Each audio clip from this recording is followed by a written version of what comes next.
Yo, yiggity. Hey. Hello.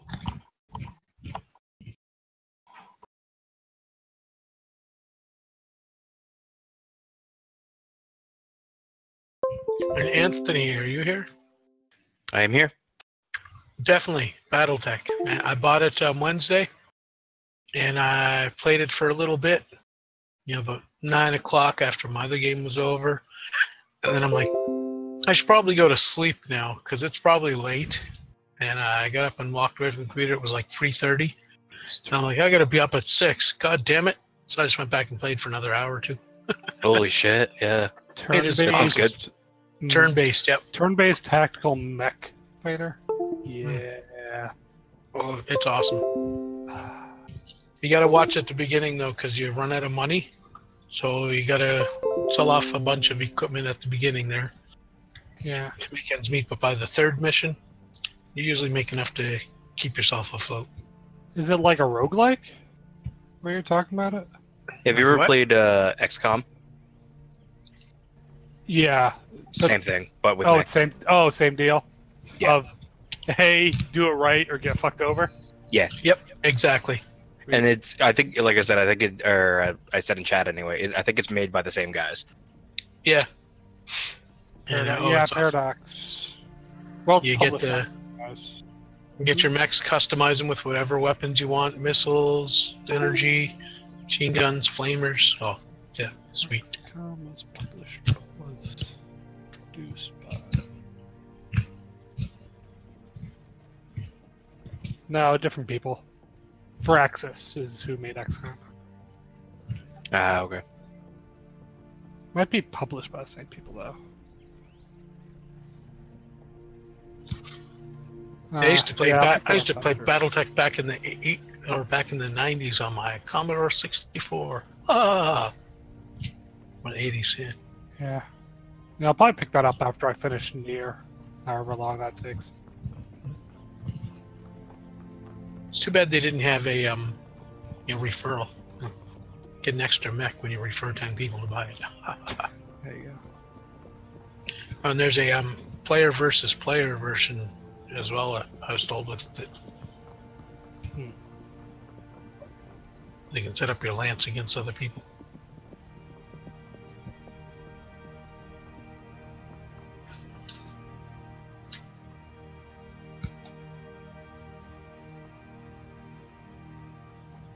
Are we ready? I was totally eating.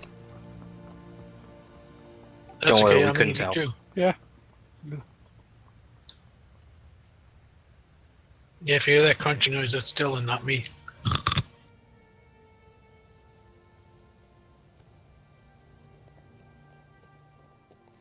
I'm like downing my last bite right now.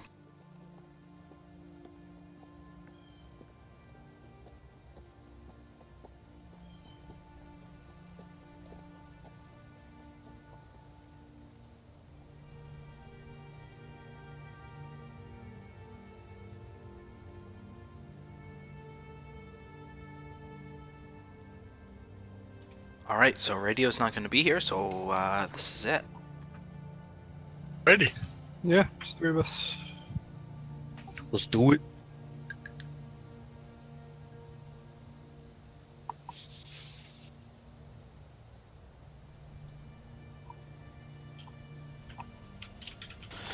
Alright. My kiddos are like hanging around, so here we go.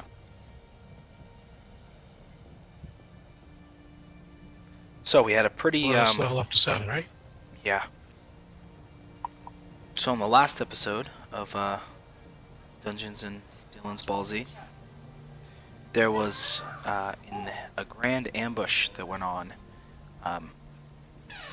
and a clash that ensued, a big battle between the mercenaries, the defenders of Shen, and the horde of gnolls. As people began to... Anybody else or just me? Just you what? You're cutting in and out. We get like every second or third syllable. I was getting it. Yeah, I got everything. Okay, all right. Let me adjust mine here. Okay, go ahead. So, as this battle broke out between you, your comrades versus the Horde of Gnolls, um, people began to take formation and congeal to the center of town to put up barricades. And you guys began picking off people left and right. You ended up falling into formation, and through a battle of wills, were finally able to defeat one of the leaders and clear out what remained of the gnolls. A large, like a guttural roar came out of the forest, and you guys then had to face the giant gnoll as it crashed through buildings and just started tearing people and buildings and everything asunder. You guys were able to take it down, and where we left off was in the wreckage of that, with the gnoll army taken down, the battlefield littered with bodies, several scouts still by your side, and the contemplation of what to do next. So I suppose that's where we'll leave it. I immediately fall down in exhaustion. Whew. That was something, hey? Yeah, from like, because I think I was like right next to the thing, and you guys were farther off, like sniping it. You just hear "woo" like as I like fist pump like from the ground. That was fun. Let's do it again. Well, I think we ended up killing every gnoll in probably a big radius. I don't think we're getting much of that anytime soon. We're gonna go collect our new blankets and capes.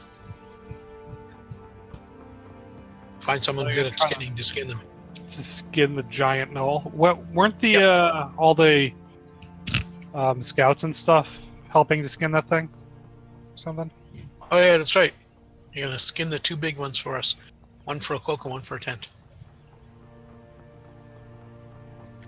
So, as some of them clutch to their various holy symbols and idols, kind of thanking their lucky stars, they begin to help you. And you see many of them like taking whatever they can as like a trophy. Like, you see one of them just like rips off a tooth. One of them, you know, like just takes out like a tuft of hair, like from the paw. Essentially, you know, they're just taking trophies, but they're also helping to do the skinning at the same time. How big are this thing's teeth? Fairly large. Like, I'm trying to think in terms of like its size, its fang to mass ratio here. I would say probably like as big as your head. Okay, it's not terribly convenient to carry around. Yeah, I mean, there's a couple. It depends what teeth you get. Like if you get like the canines, then it's a little bigger. You get some of the other ones. We could hollow it out and make a helmet for you. We could hollow it out and make a helmet for you. Not really a fan of helmets. Ball cap? I'm thinking of useful parts of this thing to take and sell, but it's not like we can eat it. Carry. We can eat its liver and gain its strength. Its liver is about probably the size of all three of us combined.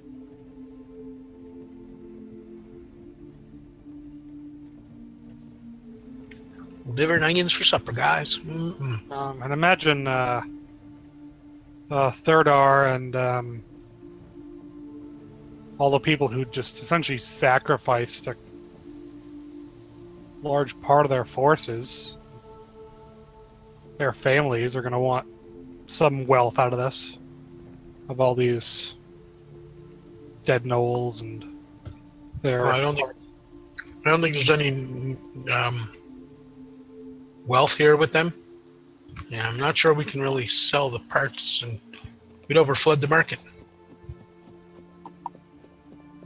I mean, there's always a demand for monster parts for certain magical components and stuff like that.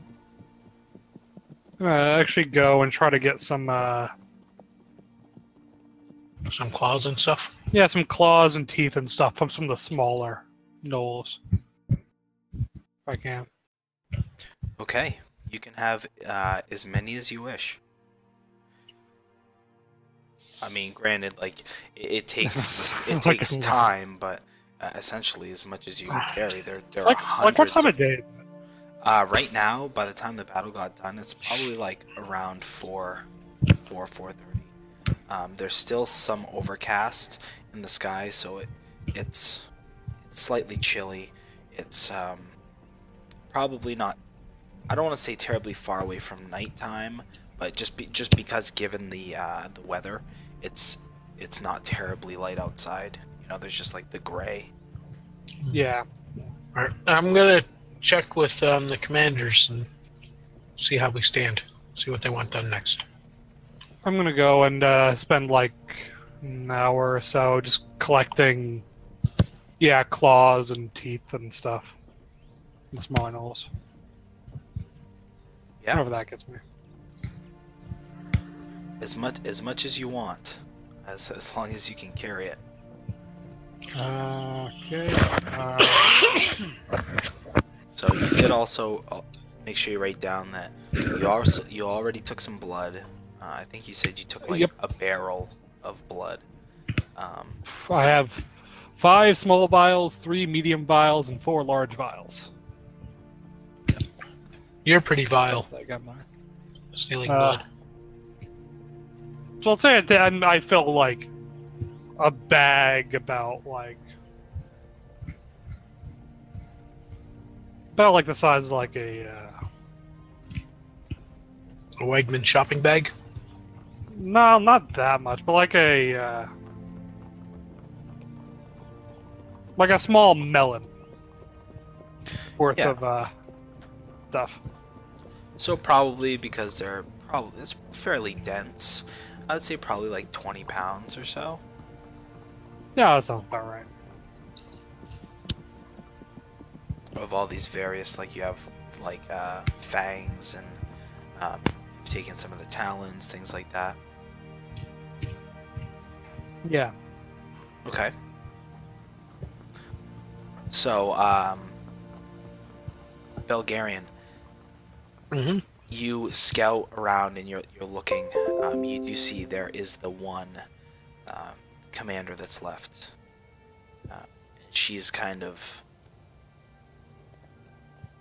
far off. She's kind of by herself in the middle of town. She's just kind of looking over the bodies. You see she's going over and like closing eyes of the fallen and just kind of assessing the damage, checking for survivors. I'll go over and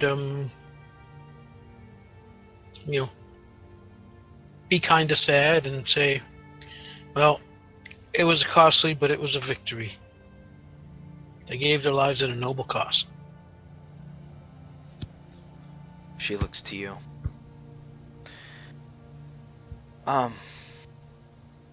Yes. I suppose many lives were saved this day. And with that, If you dwell on, she puckers up like a little bit, like collects herself ever so slightly. But still, it's a loss. if you dwell on the past, yes. But if you dwell on the past, you'll never reach towards the future. Now, hopefully, we're safe. Hopefully. And as she says that, she bends down and wraps one of the dead soldiers. You can see this is one of like the heavier armored, nicer kind of vanguard of these commanders. Wraps the hands around a holy symbol that he has around his chest. Right, do you have any orders you want to give or have enforced? Or if you don't keep the men busy there, they'll start to wallow in self-pity and melancholy. She puts her hand on your shoulder, and she probably stands a good like foot over you. This is like a really tall. She's just like super jacked, and well, friend, there's not many men left to sit around. Mm. You're a free man. You've done us a great service. You've been a great asset. Mm. Just doing my part. You live your life however you see fit. As for me, I'm gonna begin to collect the dead and to get them away from these monsters. I'll help, but I'm gonna have Fluffy fly out do a mile or so around a circle there to make sure they really are gone. Nothing sneak up. Yeah, go ahead and do a perception check.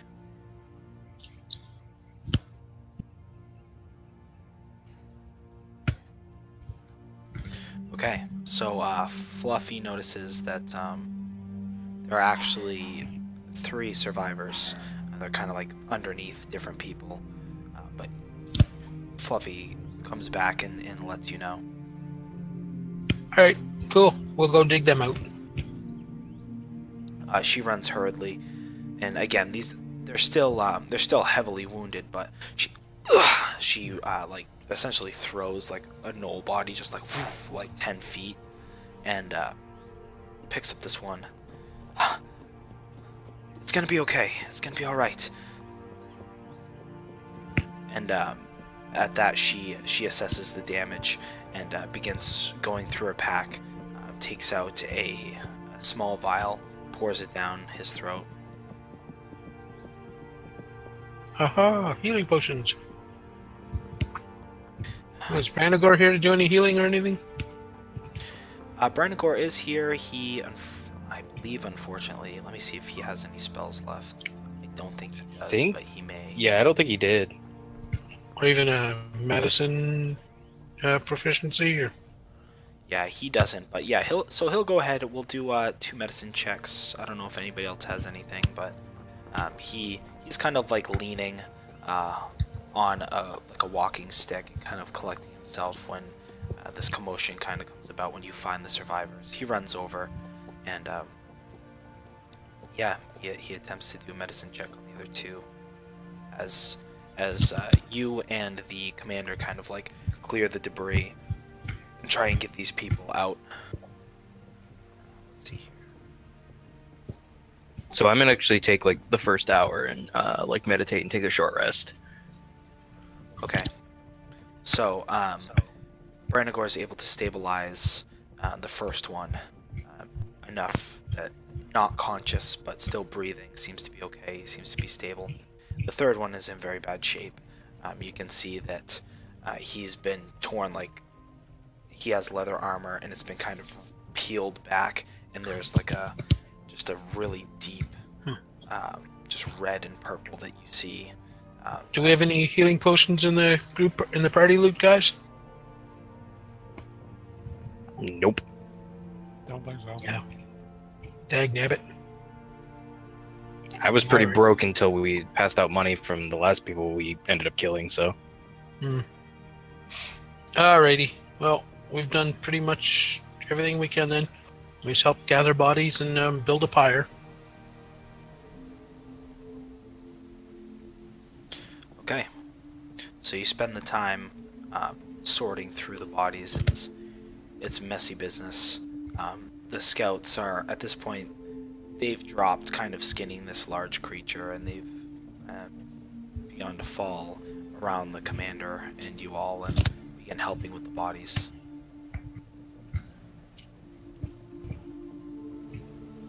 Anybody know how to cook? I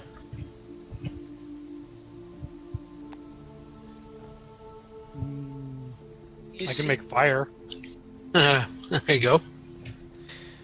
You see as Fluffy kind of gives like as you say that, but like the rest, like everybody's face at this point is like very solemn, like as they're essentially doing, cleaning up the bodies is not fun work. So it takes a while. There are, you know, hundreds of bodies between you and the gnolls. Again, just sorting them out and yeah, kind of lining them all up properly. Oh, and Fluffy's back in Raven form, by the way. Okay. I wish doesn't scare anybody. 10-4.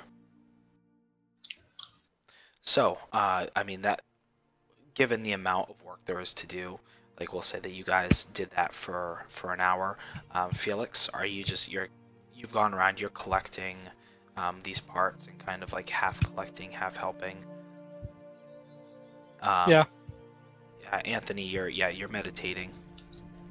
So, yeah, go ahead and you have a short rest. I don't have enough time for a short rest after I did all that stuff, right? That was kind of like, that's what you were doing for that, while he kind of That was the sat, immediate hour. Okay. Yeah. But yeah, Alrighty. at this point, it's about, you know, dinner time. It's like 5:30. Yeah, I had 10 hit points in my fist, and that was about it. So definitely needed that short rest. So once I kind of like relax and take a deep breath after that hour, I'll start helping out and either start passing out rations just for food, or start passing out, or just helping people start clean up and whatnot. Yeah, I'm just Okay. helping out after that last, after I finished grabbing what I wanted. So you can see they've pulled the guy aside that isn't doing so hot, but he's holding in there. He is like, certainly he comes to consciousness for a few minutes and kind of pulls one of the scouts aside to talk to them for a minute, but is certainly, if he's left unchecked, he probably won't be long in this world, but he's definitely holding it together right now. Two of the scouts have kind of set up like a campfire in like a small clearing in the middle section, where they've kind of laid him and begun to collect some supplies to make camp for the night.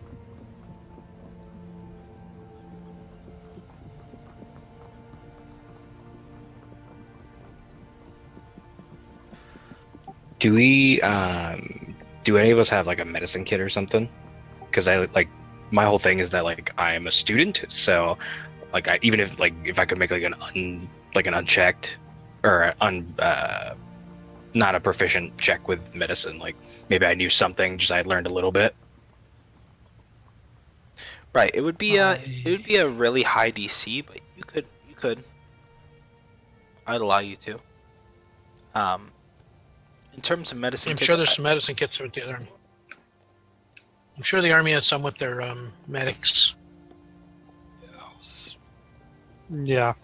Yeah, take some time and maybe scrounge for one. Okay. Yeah, sure enough.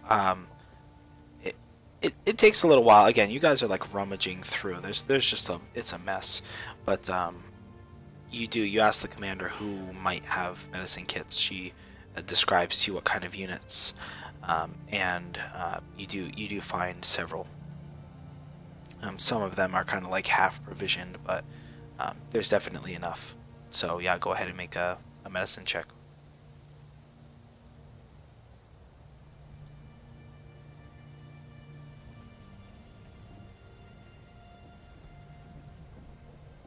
Sorry, hold on, my sheet's being weird.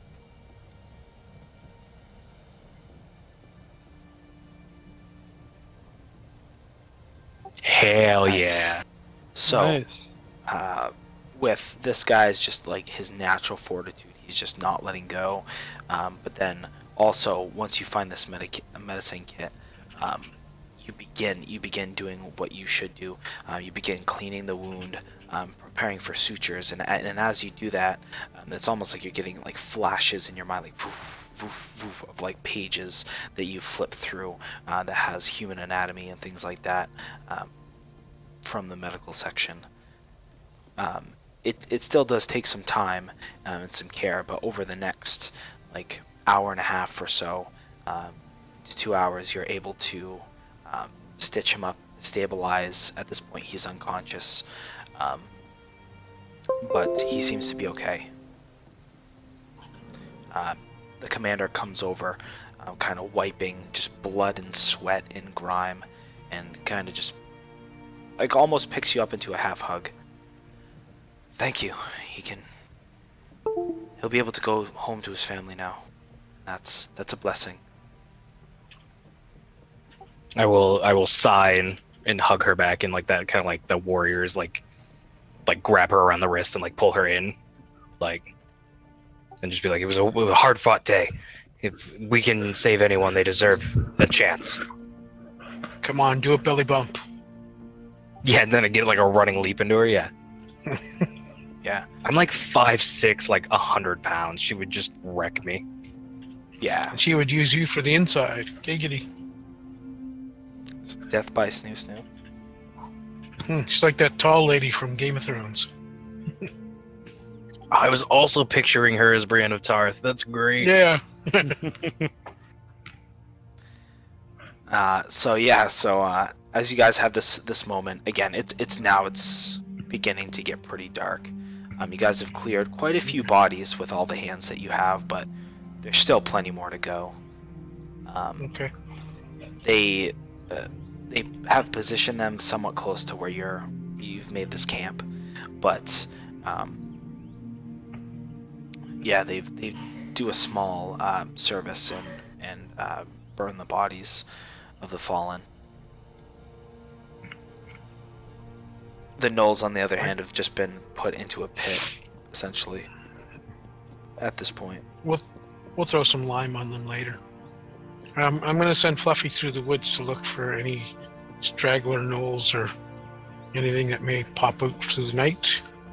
So she'll go maybe about a mile circle around the whole village and see what she can see there. Okay, very good. Just to make sure we don't have any surprise coming up. Okay, very good. Okay, so this is based on his previous actions here.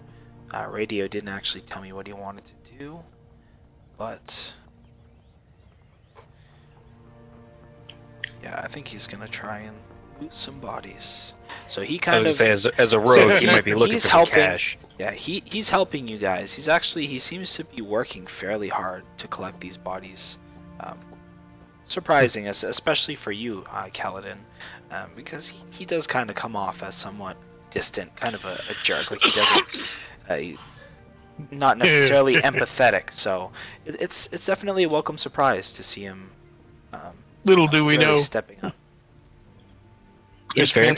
In fairness, I think weirdly enough, Kaladin is kind of, while he is empathetic and he's not like voicing it, he's definitely got that like same like he understands, because like battle is battle, and death is just another part of it for him. And Right. I notice as he goes from body to body there that his pants get droopier and more weight in them falling down. All that extra gold All right. and silver. Okay. So yeah, he's working hard. He's doing whatever he can.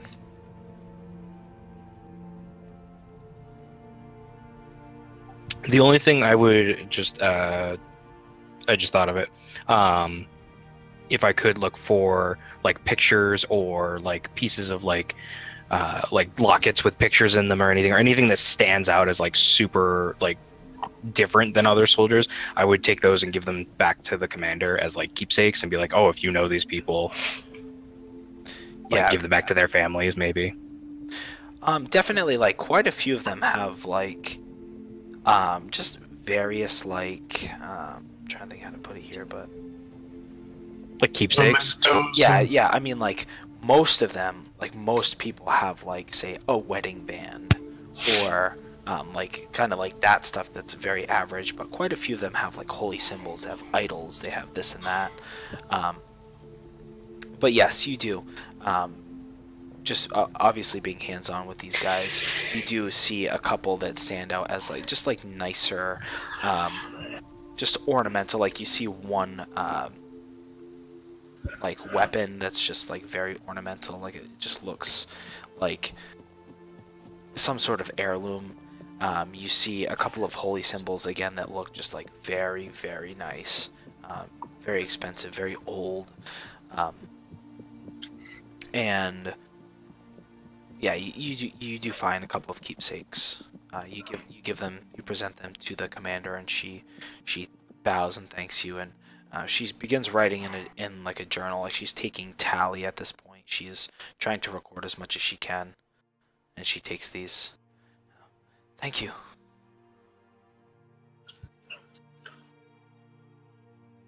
I will nod to her and just go about my way, solemnly, quiet but not like trying to console anyone or anything.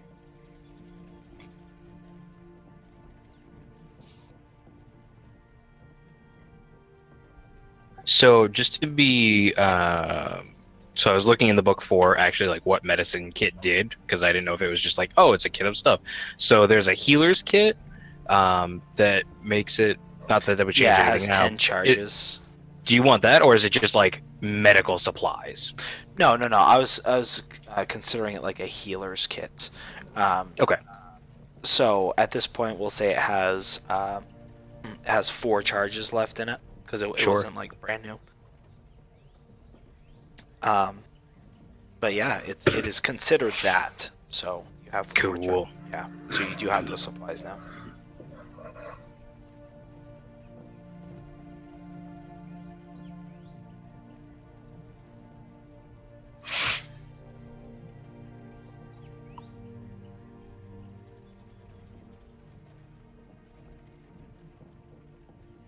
Holy crap! I just noticed something. There's like music playing in the background. That's never happened before. I know, it's crazy. Must be like through Roll20 or something. Literally like every game. Yeah, I was gonna say, and Well, I play in 3 different games, and this is the first time I've heard it. Really? Yeah. I play it every session. What about the Yeah. battle? Do you I was notice gonna say the it's been there battle every time. music? No, I didn't hear battle music or anything before tonight. Oh my And god. I did a reset on. I did a reset on my computer and had to reinstall the stuff there. So maybe I had something switched off on the other nights on the Discord setting to turn those off. Maybe, I don't know. But okay. I've had like, especially like some of it, like I have it pretty loud sometimes. But okay, yeah. So music from nowhere. Now I feel like I'm in a funeral home. Yeah, exactly. Like I'm in a funeral home. I don't know what's going on. Ah. All right, we pack it in for the night. Yeah, figure out what to do in the morning. All right. So, you guys slumber. You guys taking watch, doing anything?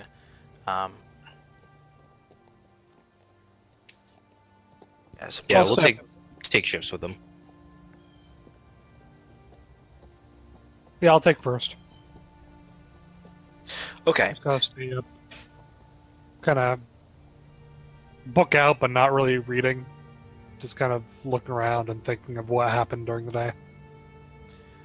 Yeah. As you sit around the fire, just like even some of the debris that's still left, all the people huddled around the fire, you see just like silhouettes dancing on the edge of your vision, as you look over and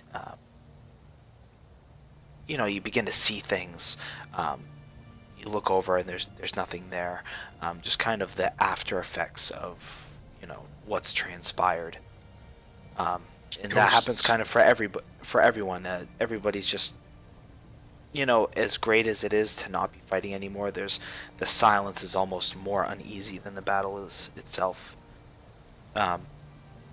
Everybody gets a full rest. Nothing bad happens over the night, but you all notice as those who are left begin to toss and turn. And it's just a very while it's restful, it's also uneasy in a sense. It was a long day. Indeed. All right, so are we gonna gather up and head back to town, or? Well, we got Was the mission complete, or do you want to go check out the place where you guys first found them in the woods in that cave and pit to make sure they are all gone? Or So, if I'm remembering correctly, and I have this in my notes, of when we first saw them, they were in like a they were in kind of like an entrance to like an underground thing that was like carved stone and stuff, right? Yeah, it was kind of like, I don't want to say necessarily like a sinkhole per se, but it was kind of like it went down and there was, and again, this is just barely what you could see, was some sort of like stone work. Again, you couldn't really tell. You could just tell just because the difference between like, dirt and like masonry is very obvious, but you couldn't really tell what it was. It just looked like it went in. It might have been an opening. From that distance, you weren't really sure, even with the spyglass. Okay, well, so here's my thought process. Knowles, that thing, I point to the freaking corpse of the giant Knoll thing, don't really naturally occur, from what I understand. And Knolls don't really coordinate like this, go in this kind of bands. And if there's something in that hole that's a source of this, I don't think it's a good idea to let that go. Or we should at least make sure it's nothing that's going to be a continuous threat.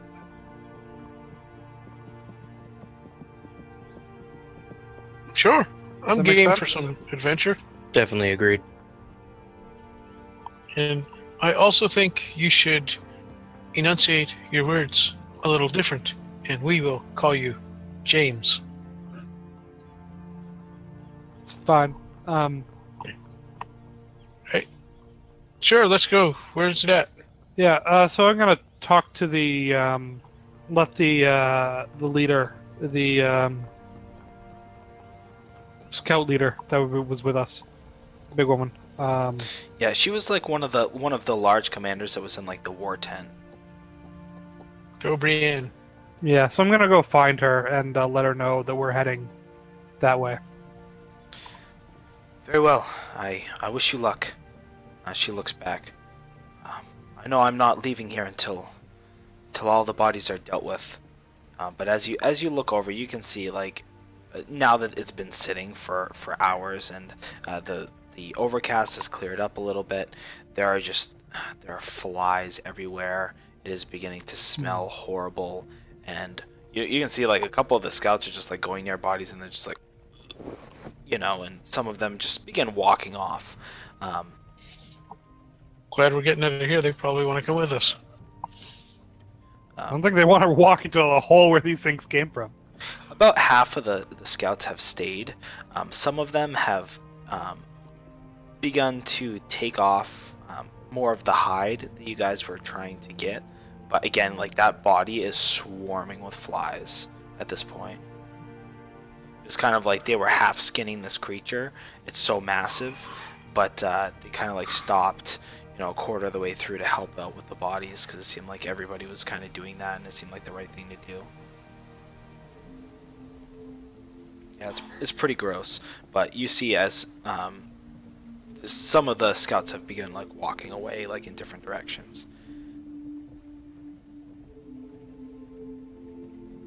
But yeah, anyway, so she looks over and she wishes you luck.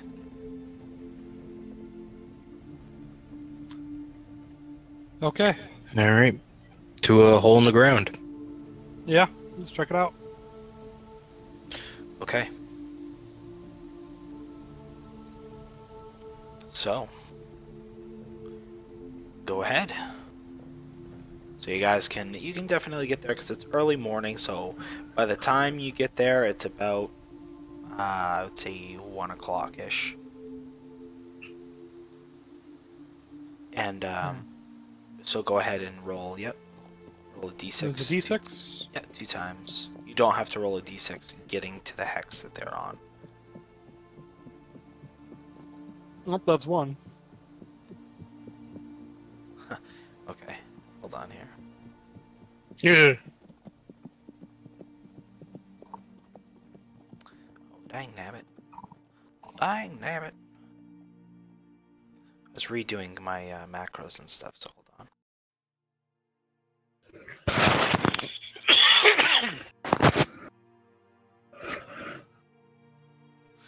Okay. Did you roll? That was the... What? Kaladin rolled it with like the macro.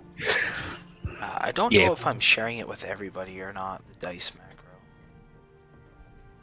But No. anyway, so so as you begin to make your way through the forest,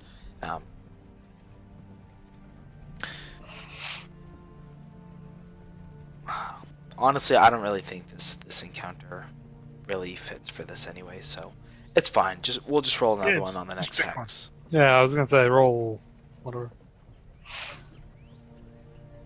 Like in this particular one, it's just like it doesn't really make sense. So Do you want to just Okay. roll another one? Kaladin, well, whatever. Yeah, roll a second encounter.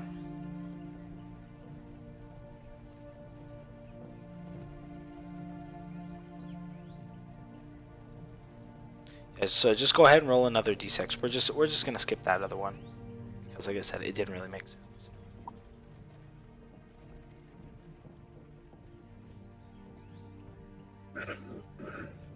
Nope, you beat me to it.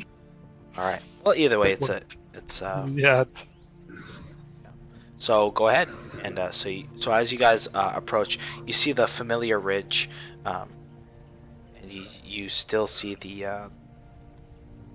Actually, would you see it? so do I see the horse and corpse of Alan? You see the horse. You see Slip, but at this point, like devoured, and what's left of Slip is covered in maggots. It's pretty gross. You don't see Alan.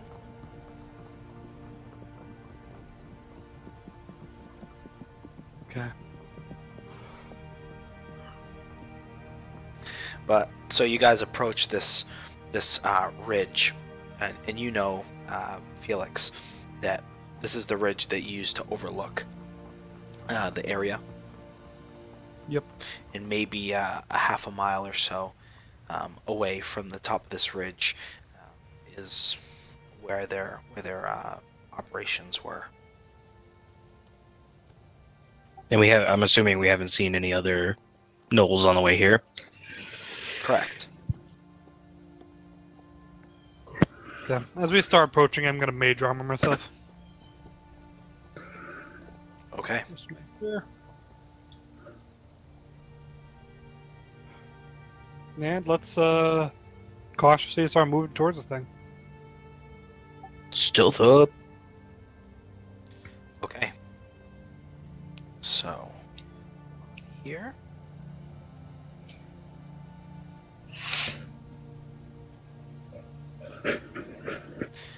So, as you approach, you get closer.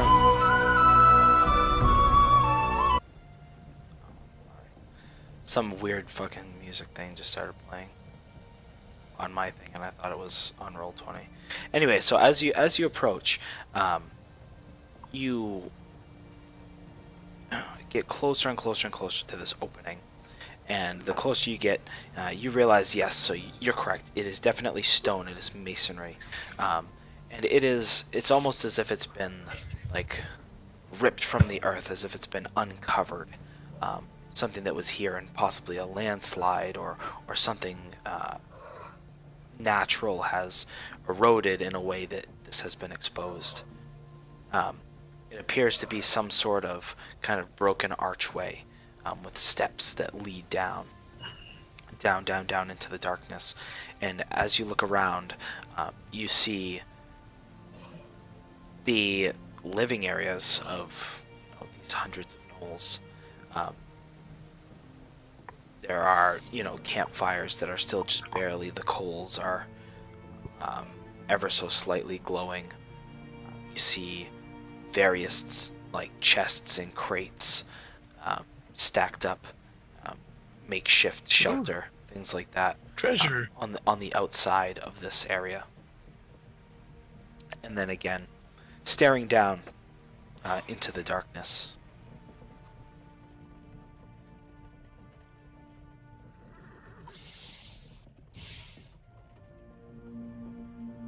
So, what do you guys think? Do we hear anything? Let's go in. Invisible Raven, go check that out for us, will you? Okay. Orbit pops on my shoulder. It's dark in there, right? Yes. As it goes deeper, yeah. Yeah, I mean the first little bit, is dim light or whatever, but Yeah. there doesn't appear to be any sort of light source inside.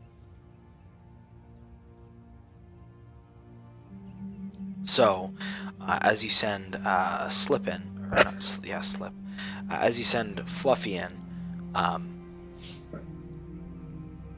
Fluffy takes a few minutes, and finally comes back. I assume Fluffy is like a demon, has dark vision and all that. Yeah. She's got the 60 feet, I think. Hey boss, it's empty. Yeah. Now Fluffy says it's empty. How deep is it? Does he know? How deep is it? How many rooms and stuff? Like, does it keep going, or? It's mostly collapsed. But there's a couple of larger rooms. And there's, I don't know, some sort of altar or something. Yeah. Oh, Fluffy says there's an altar in there to something, and thinking that's probably something to check out. Yeah, sounds like it. All right, we'll go in, brave and bold. Quietly as possible. All right.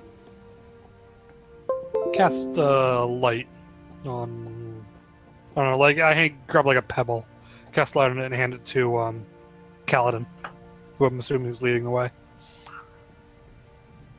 I will, I'll say, don't worry about it, and I will also cast light, but like on my own hand or something. Oh, okay. I'm just gonna keep the pebble then. Yeah, better to have two torches. And I point to my super bright golden eyes and say, I can kind of see in the dark. Oh, okay. Sure. I'll smile and keep going forward. Okay. So, as you begin to descend, it's almost like the floor is kind of like crooked at this point. Again, like this has been upheaved.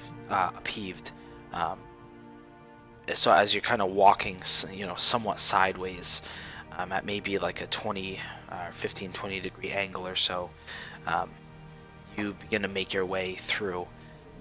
Again, a lot of this is collapsed. Almost kind of akin to the ruins, the dwarven ruins you found, somewhat like that. Where it appears like this might have been a larger complex or whatever, but has since just been destroyed. As you make your way through the rooms, you can see there's a lot of, to be honest, there's just like a lot of refuse. You do see some sort of like old, whether it's, like guano or something, that's littered the floor. It's clear that whatever was in here, or maybe it was the gnolls, or whatever it is that's been through, it's certainly old, it's decrepit, and it's just dirty. So as you make your way through, it's all smooth kind of marble, except for the places where it's been, just cracked and exposed through, just temperature just heating and expanding, water getting in the cracks, things like that. And again, as you make your way through it, it's fairly empty. You do see some things now and again that are just like an old vase or something that's just been like half shattered, or you see like a very just like an old bust that again is just kind of like cracked and like fallen off its pedestal. You see odd and end kind of things like that. And as you curve around, you go through several rooms and you come into a larger room that's almost been it's almost like there's a crater in the middle. It's been like snapped almost in half, like the room is like broken and slanted on both sides, with the peak being in the middle of the room. And off to the far side you see a semicircular platform with like some sort of like was mentioned to you, it appears to be some sort of like altar or holy place, something like that.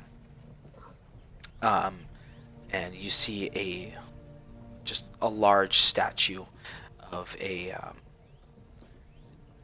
appears to be like just this really beautiful woman, just kind of draped. It has like a long flowing kind of like a gown, almost like a toga-esque, just reaching upwards towards the sky.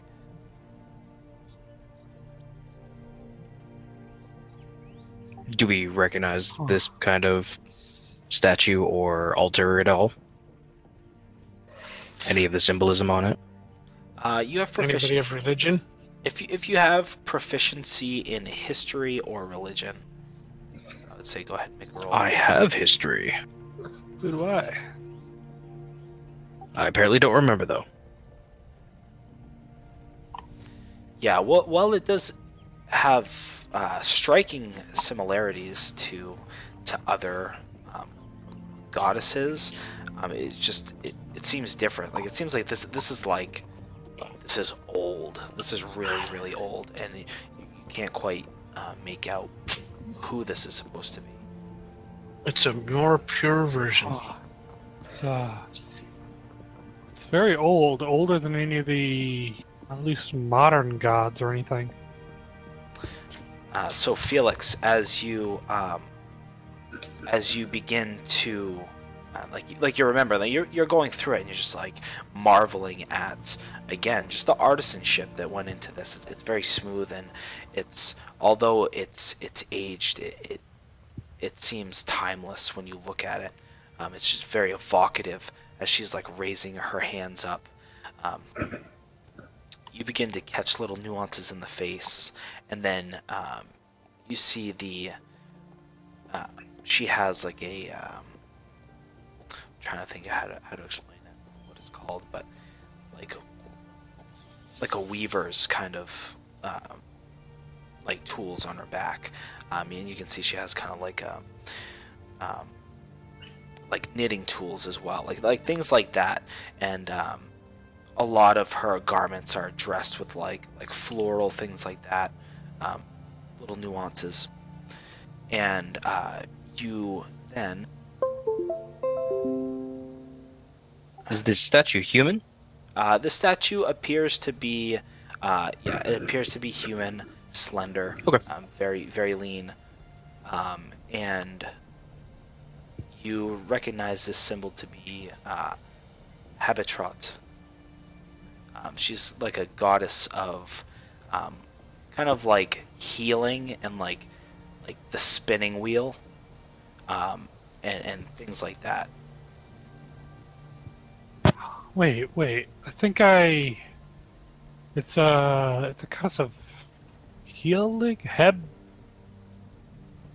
It's something like that. Habitrot or something like that. Albatross? It was Heb something. But yeah, goddess of healing of creatures. Alrighty.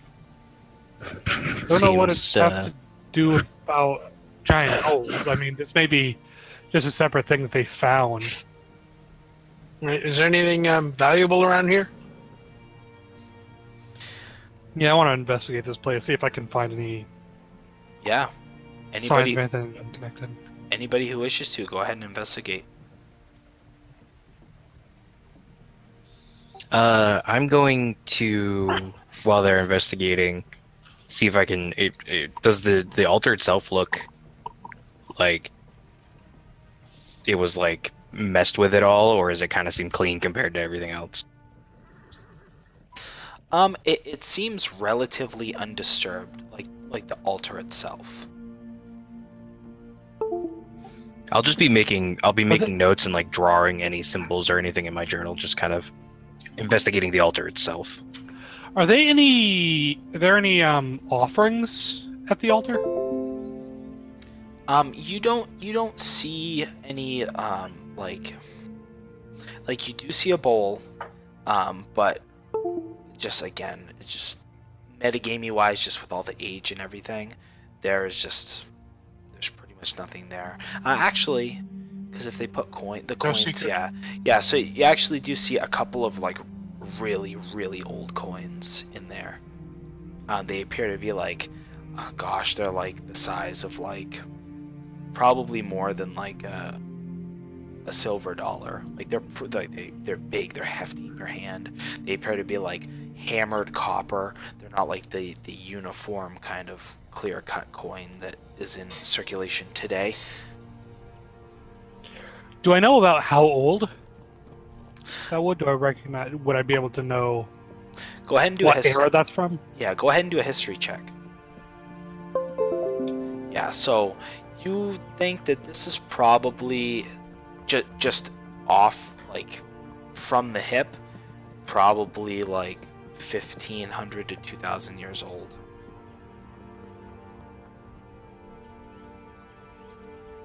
Like this is pretty old. That's an old coin.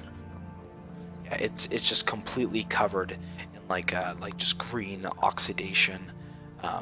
It's at first glance, it like you almost can't tell that it's a coin until like you know you're holding it, you're playing with it, and there's essentially just a large pile of kind of like dust sort of around it, where maybe whatever other offerings were there from however long ago have either been displaced with the movement of these ruins, or just over time turned to dust. I'm gonna take one of the coins. Okay. Kaladin will grab your hand, and not in like a mean way or like a vicious way, just like a gently stopping you and be like, "It is bad luck to take an offering." I mean, Well, she's not going to use it. I'm gonna take a gold coin and put it in its place.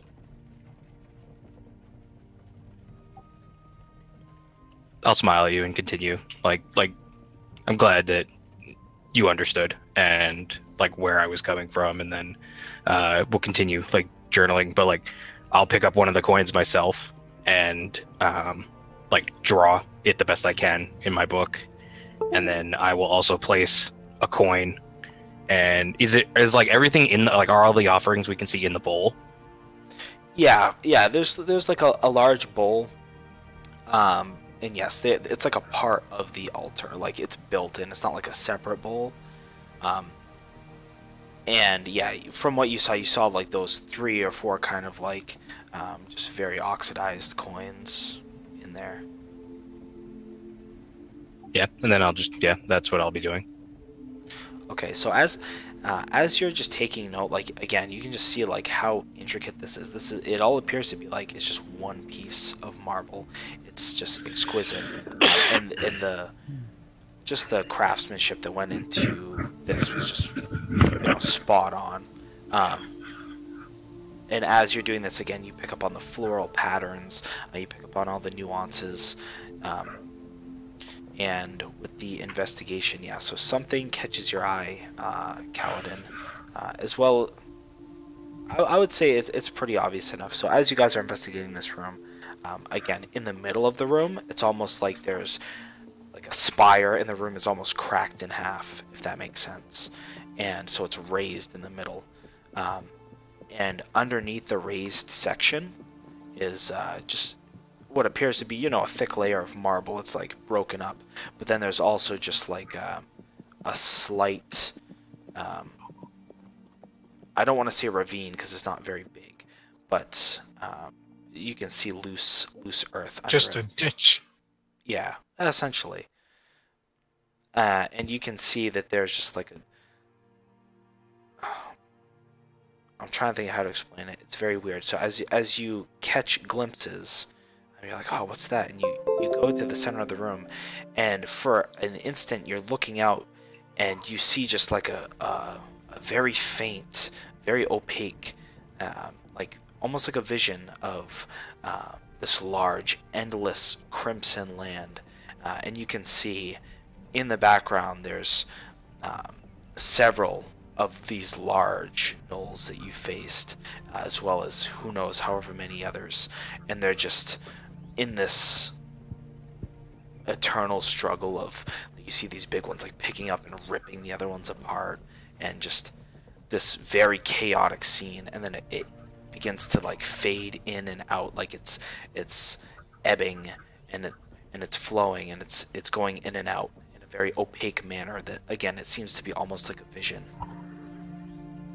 Like until you really notice, like you notice it to begin with, it's very hard to pick up on, but once you're standing over it and you're looking through, then you begin to get these images. That's a big old pile of fuck that. Wait, so this is... So, Hmm. I don't know. Let's investigate the ditch. Maybe it's there's an entrance to something else or something down there.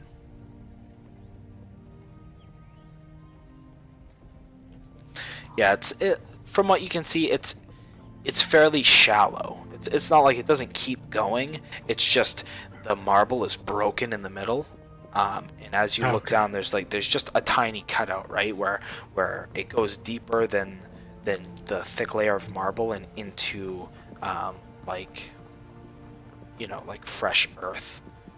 And when you're looking down, you can kind of see like this weird vision. So no tunnel down there. Alrighty. Oh, Correct. Yeah. okay. Alrighty. If I see that, I'm going to take 10 minutes and ritual cast Detect Magic. Oh yeah. So If there's- as you do that, it is all around you. Like especially like in just this room it's saturated with magic. Okay, yeah, there's a lot of magic around here. This is not good. So that combined with the vision down there. Something here summon that big thing?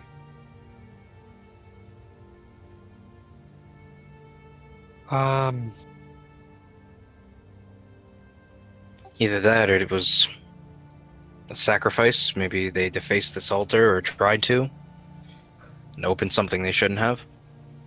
Possibly?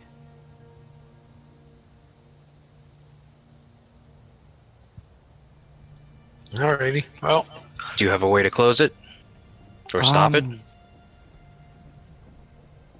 close what? So I get the magic's all over this place, right? It's not just that spot down there. It's like the whole room. Yeah, it is. It like I said, it's just like it's saturated. Like you don't get any sort of ping. It's not like a radar. It's just like it's almost like as soon as you begin to concentrate on it, it's like every ounce of your skin is crawling, and it's almost like it's bearing down on you.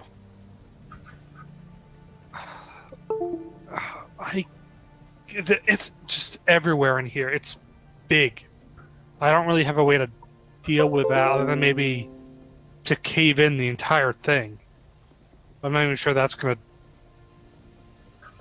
deal with it properly. Yeah, someone else might find it later, and we'll just start this all over again. Yeah, I mean, that creature was huge. It probably could just dig its way out. I mean, we could go talk to other people and see if we can find somebody who would be able to remove this or know what it is. I do have ties as a student to the Arcanum, but we are a long way from them. Or we can. Is that so? Do I know if that's in any way related to the what is it called, the guild or whatever that I was a student in, the university? Yeah, the Arcanum is the they all the universities are them. Like, they are the magical powerhouse of the world. They monopolize a lot of the magic. They are, yeah, the Arcanum is the magic organization, we'll say. Yeah, I mean, there's a university up in Franceport. That's where I studied for a time. The higher ups there don't like me, though. A couple of teachers are fond of me, but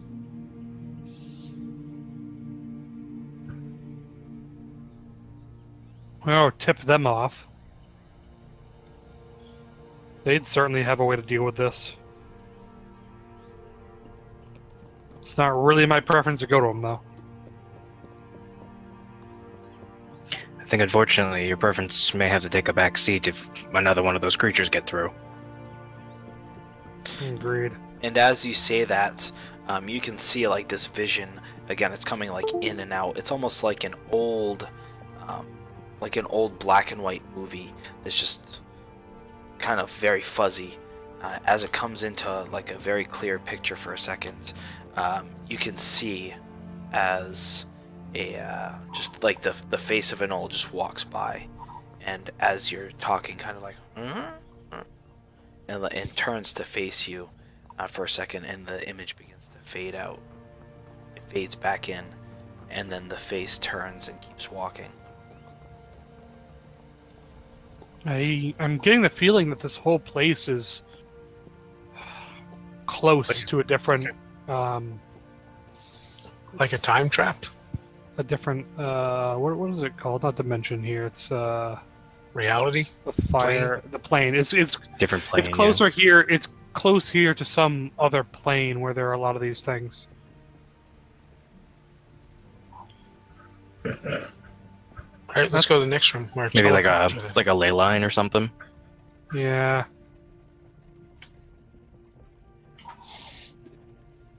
All right, well, was this one of the big main rooms? Are there more? There's another one of these large rooms here.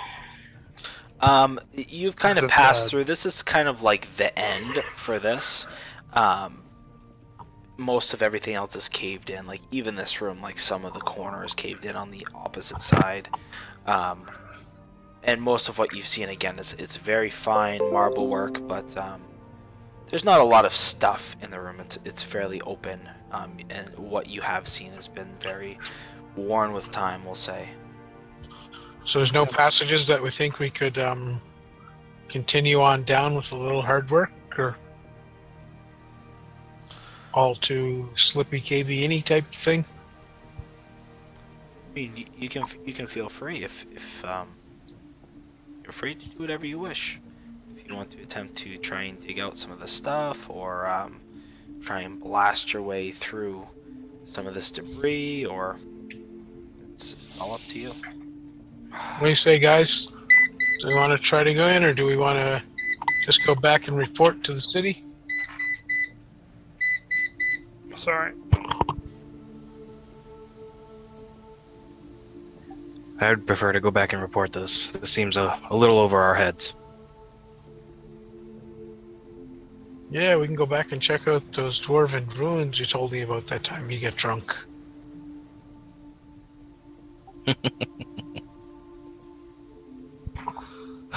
Yeah, we can go. Yeah, we can go report this up to Fransport or down to.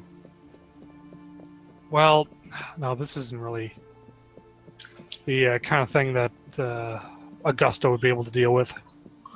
Well, why don't we tell the guy in the city and let him send to someone? Who? Wait, which guy in the city? The ruler, or is this the one with the city with the lady in it that sent us? I don't know. I'm so confused. There's Third R Augusta, which is the wealthy merchant down in Caramont.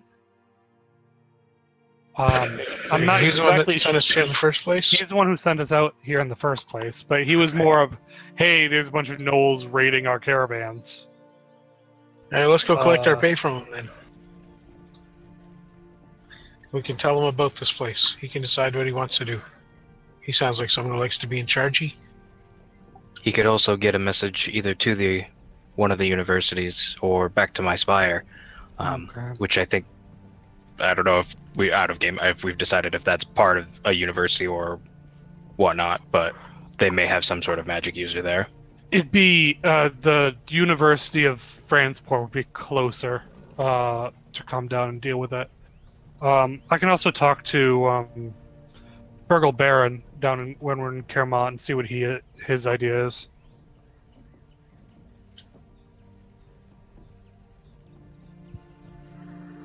Yeah, let's do that. Let's go down to Caramont and talk to the people there. Before we go, or as we're kind of like wrapping up, I will write I'm gonna write a prayer, like just like a very basic, like I'm religious, but I'm not like not like a cleric religious, but it's just a very like, please bless us with your healing, and may the clothes always be on our back kind of thing, because you would say she's like a goddess of healing and like loom, but like I try to like fake it, and then I will put it in the bowl and like burn it as like an offering, and just like be like, I hope that some of your clerics still remember you. Awesome. Okay. Sweet. And then we'll head out. Okay. Just an eluding thought. So we haven't anything we've seen like of material has just kind of been destroyed. We haven't seen anything from like the town they ransacked at all. We've seen crates not really outside in, there. Yeah, not really in here, but yeah. Most of the stuff has been outside. There's not really a whole lot. Yeah, we're gonna here. check. We're gonna check the other rooms on the way. We came here first, and it's at the back of the caves. Yeah, Cool, yeah. it's more of like a complex than a cave. You guys have kind of had to travel through the rooms to kind of get to here. It wasn't just like a straight shot. So that's what I was saying. So the other rooms, again, everything seemed to be fairly empty, but you guys did see like there's some rubble, there's some debris. I think I mentioned you guys see like a bust of someone that's like fallen off the pedestal and kind of half cracked. You've seen like a shattered vase, like things of that nature. But there's not a lot of like junk in this room, to put it that way. Not just this room, but like this complex.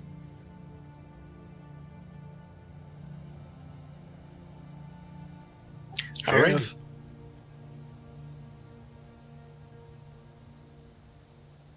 Head on outside. Alrighty.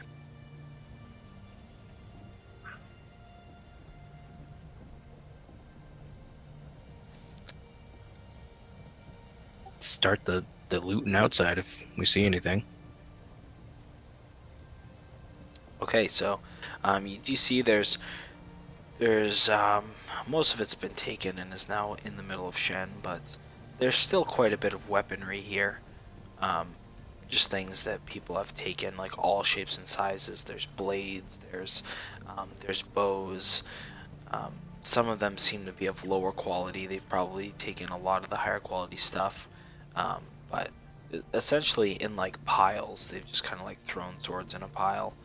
They've thrown like clubs in a pile. They've thrown like whatever it is that they've scavenged. But there's quite a lot of like crates and stuff like that. There's a couple of just straight up like carts that are just full of stuff, and you see a lot of there's a lot of like trade goods. Like there's just a whole pile of furs in one of them. There's just and you can see, because some of these crates are broken open, there's some sort of like textiles in another. Seem to be almost like a silk-like material. It's just whatever it is that these guys were able to find, they've pulled in. We're rich boys. Man, now we just have to carry it back. I look for like a black robe with a hood or cowl on it. Yeah. So as you're going through like the cart that once you see the textiles, and Yep. yeah, you see like a nice like a silk robe. There's a bunch of different ones that are very similar, and you pick out one that's like a like a jet black color. Awesome. Now I look for a scythe. Unfortunately, actually, yeah. I get one in town. No. Sure. I would say that would be something that they would have scavenged off people, like working the fields or whatever. So, yeah. Awesome. I feel more comfortable in acceptable clothes now. Really? Yeah, Going for that? it's black. It's easy to keep clean. I Don't mean, worry about all the mud and dirt showing up on it. combination with that and the scythe? Well, scythes are good for hooking enemies and keeping them from running away. Is the symbolism like a thing in this world? Yes. It brings It's me also closer. good for getting low hanging fruit. That's right. It brings me closer to my patron, Sure. the Great Reaper. All right. Can Brannigan turn into a horse and take one of these carts back to town? We'll take the one that looks like the most valuable stuff. You guys can, yeah, you can take whatever you wish. Yeah, even with Branagor transforming, it's gonna be at Only least doing the so team. long. It's a yeah. long trek. Well, not to I think mention Wild this is Shape only more. lasts like an hour. Yeah, Oh, okay. I thought it was.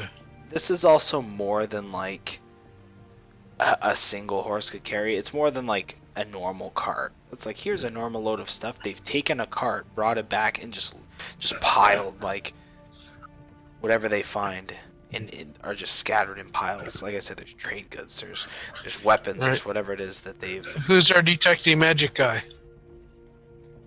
I mean, I can cast it. Sure. Take a look around. Yeah, it'll take 10 minutes and cast Detect Magic.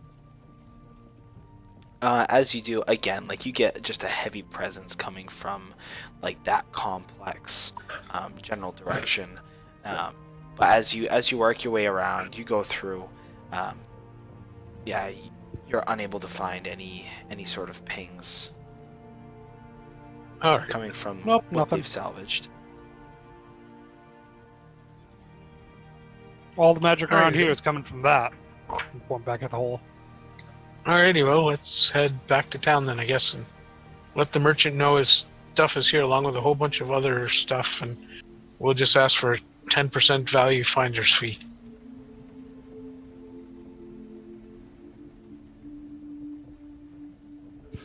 Okay, let's head back through and down to Caermont. All right. Home again, home again. So, 1, 2, 3, 4. So you guys can move 2 more spaces today, if you wish. Could we Not get back towards- to Shen if we like booked it? 5 is kind of 5 is like, because you got up super early and you had the whole day. 5 is like really booking it, because each one of these hexes is 6 miles. So, I mean, Okay. 18 plus 12, 30 miles in a day. That's like, looking at,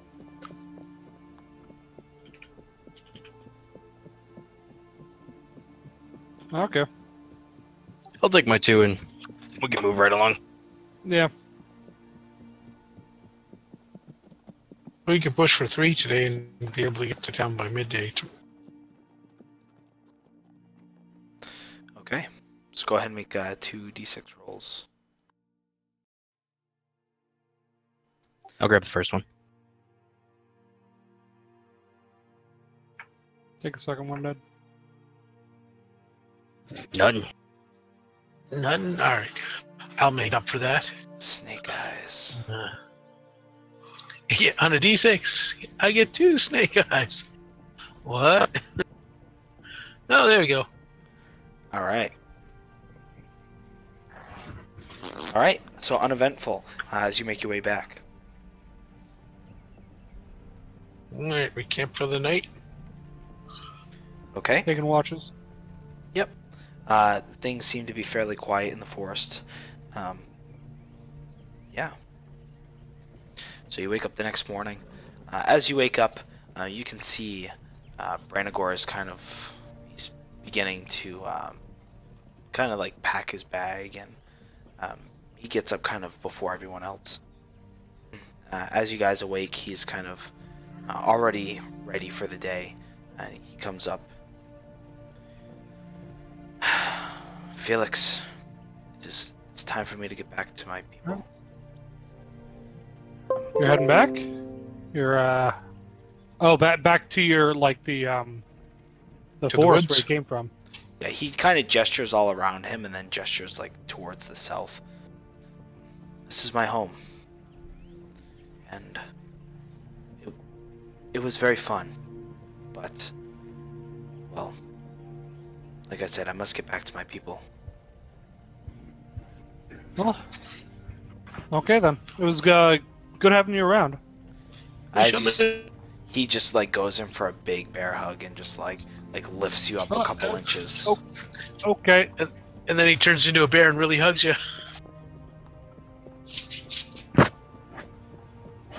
After like a one of those hugs that just goes 10 seconds past what it should go. He awkwardly puts you down. And he looks at you and kind of, if you're ever in the Donnerwood, to the south here, that's where I'm from. If you ever need anything, I'll keep that in mind. he nods to you, and then he nods to the rest of you, and then he turns and begins to walk. Farewell, off. friend. If you ever have need of the Nether region, someone from the Nether regions, let us know. Send one of your animals to find Fluffy. Will do, friend.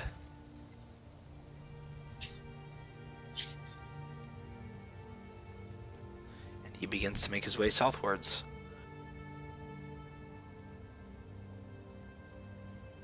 Awesome sauce. Off we continue to the town. Alright, yeah, not a problem. You don't have to roll going into town. So as you break through after, just a short couple of hours, you break through to Shen. And you can see there's still quite a few bodies, but as you approach the center of town, you can see the commander and one other person is just still going, stacking up these bodies.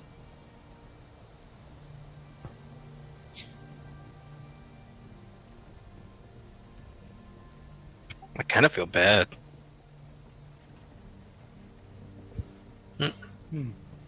Well, for all the. I thought we were going back to the main town. Well, we are, but this is on the way. Oh, okay. You gonna spend a little bit of time and help them finish this up? Yeah, I guess. We're good. I can do what I can. You can make fire, and that's all we ask. Mold Earth can I can do a little bit with that. Yeah, so I will just join the commander and just quietly continue to help her. Yeah, it's pretty gross at this point because it's been like, you know, the flies have definitely gotten to it.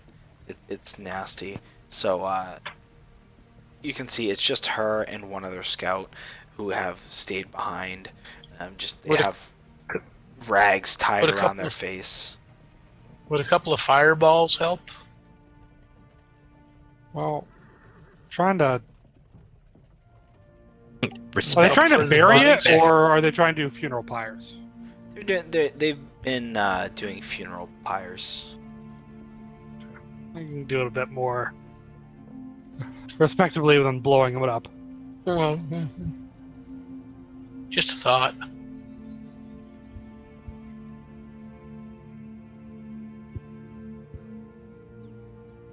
Yeah, so we'll spend however long it takes to get the most of it done. If you want, blow up the big gross thing. So, The big demon or whatever.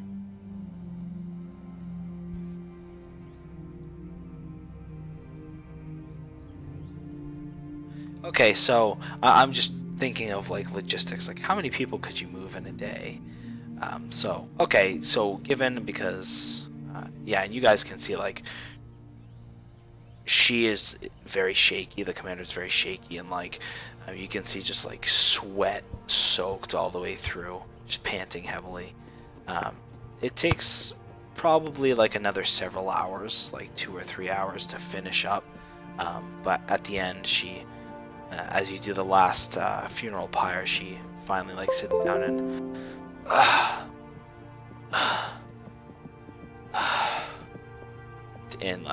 lowers the cloth and looks to you, specifically at Kaladin, and thank you. Nod and just again sit there quietly and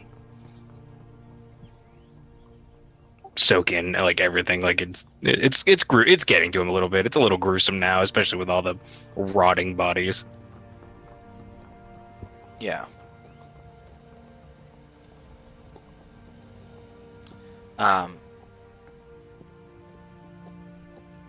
Yeah, so after a couple minutes of just catching her breath, she kind of like pats the scout on the shoulder. You too. Thank you. The scout kind of nods and... Well, I suppose I'll be making my way back to Sant Abbey to make my report. Yeah, we're going to be heading down to Kermont and doing the same. She nods in like a kind of very wide, exaggerated. Yeah. I doubt anybody's gonna believe me, but well,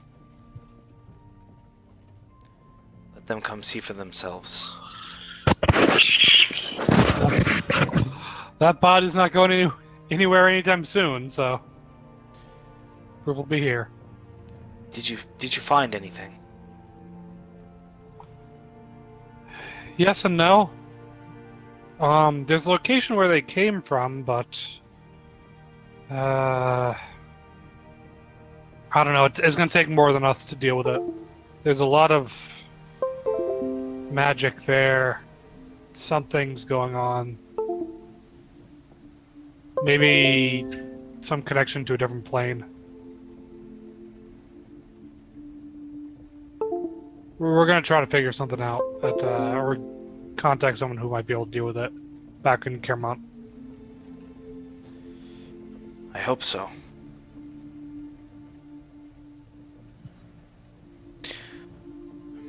Well, she picks herself off and like dusts herself.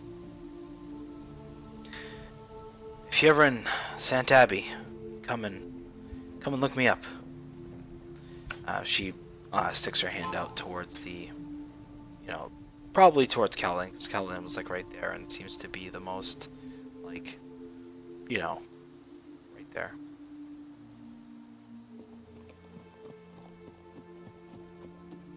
Is she just going for like a handshake? Yeah, yeah. Oh, okay, yeah, I'll shake her hand then. I was confused at what she was trying to do. If you ever make your way up to Santa Abbey, the name's Bree. Bree Hayward. I'll nod. Sorry, choking on my drink. I will nod and Kaladin. Kaladin, it's an honor. And you, points to Felix. You as well, Felix. Felix. Yes, same. Shakes your hand, goes down the line, looks towards Oliver, who kind of, hey, my name's Oliver, and kind of like just just like barely saying anything, just kind of like nonchalant, and goes over to Belgarian, and you. Belgarian. Nice to formally meet you all.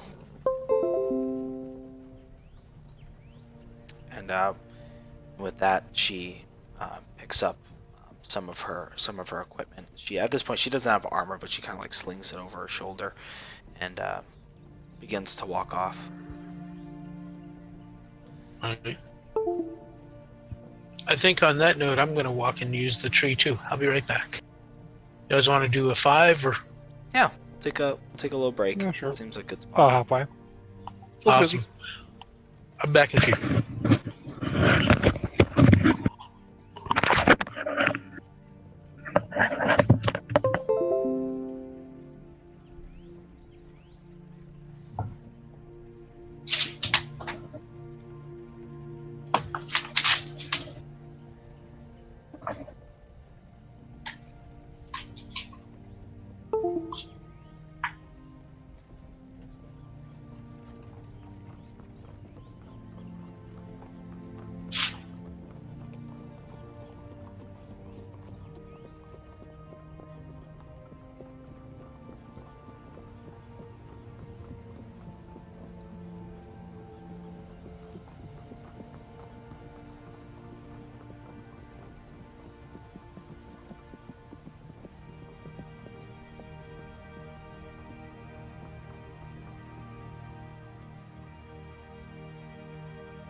doing your token right now. Oh, cool. Thanks. But just can't teach an old dog.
I didn't even realize that Anthony couldn't see some of these characters.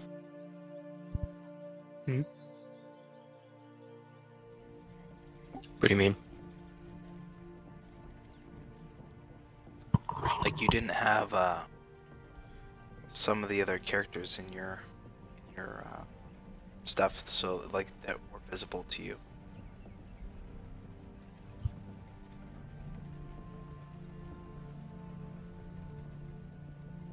Like the other player characters?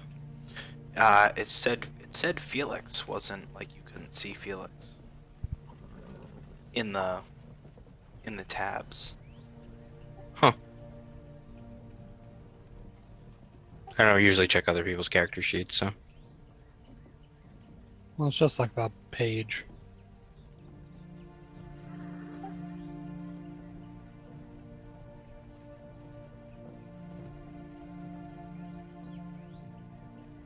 So are we all back? We're all good?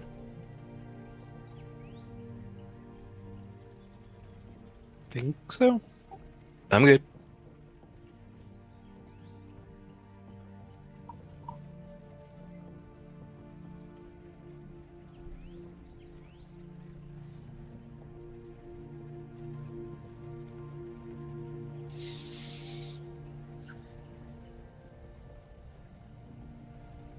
All right.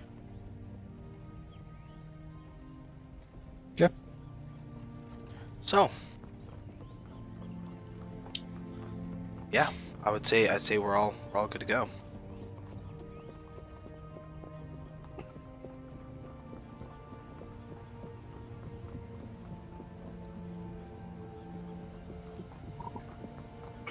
So we basically took this whole day cleaning up bodies, so. Do we have any time left to keep moving on? Yeah, so you guys got here, I would say, you did 1 hex. I would say you burned up like 1 hex worth of, like, dealing with all this. So I would say you guys can probably move, you guys can probably move like 2 or 3 more today, depending on how far into the evening you wanted to stretch it.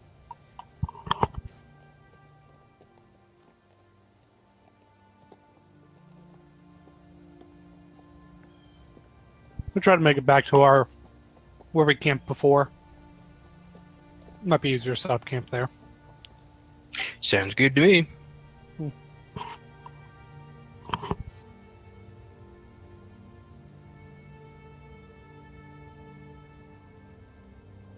All right.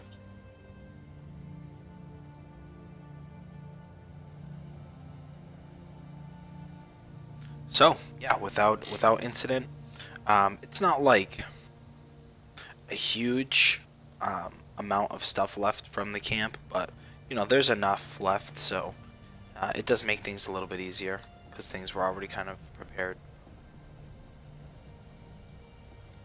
So as you settle down again for the evening, yeah, it goes uneventfully.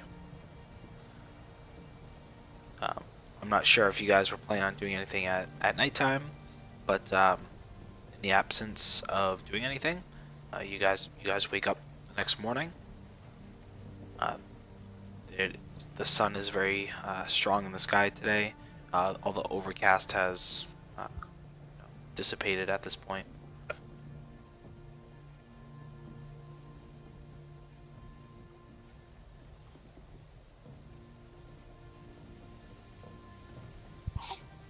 Cool. Okay. Move right along. Yeah, let's get back to Kermont. Okay, 10-4. Yeah, so go ahead and roll 3. Yeah, so it's 1, 2, 3, and then because you don't have to roll to get into it. One. There we go. That's better.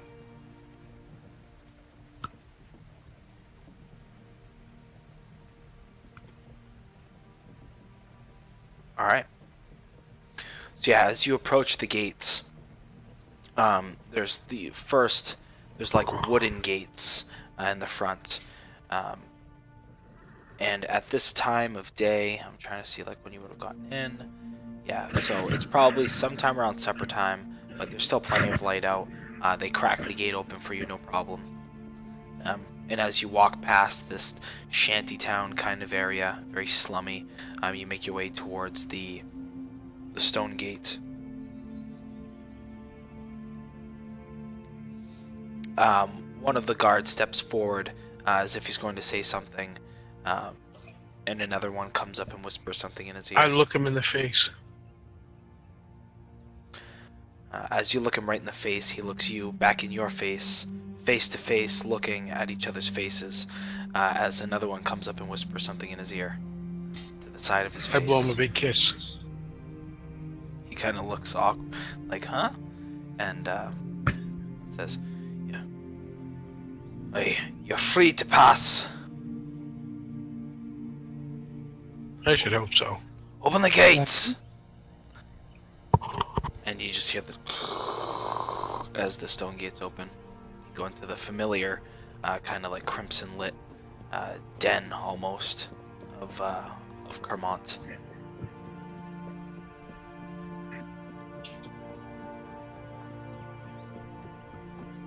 Nod and thanks and move right along. All right. Off to Should see we- the merchant. Go see Augusto first, or do we have anywhere else we need to stop? Well, I think he'd most likely want to be appraised of what's happening first. He probably wouldn't be impressed if we dilly-dallied around the market for 3 or 4 hours before we told him. We'll go see him first. Works for me. Okay, so as you make your way down the long, kind of S-shaped, windy path down into the like the ravine where the city sits, take a few minutes to make your way to Mr. Augusto's residence, and you see the familiar like square architecture, the large family crest on the front of the building, and you walk into the kind of central area. See a large hearth going. There's like a bar to the left.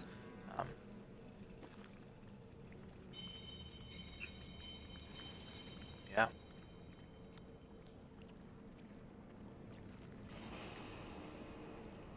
So are you headed Can we to... find it? Yeah, I was like, can we Yeah. find him or his manservant? Yeah. I was just curious. Yeah, we're like, trying where to you're find going him first. or Gerald.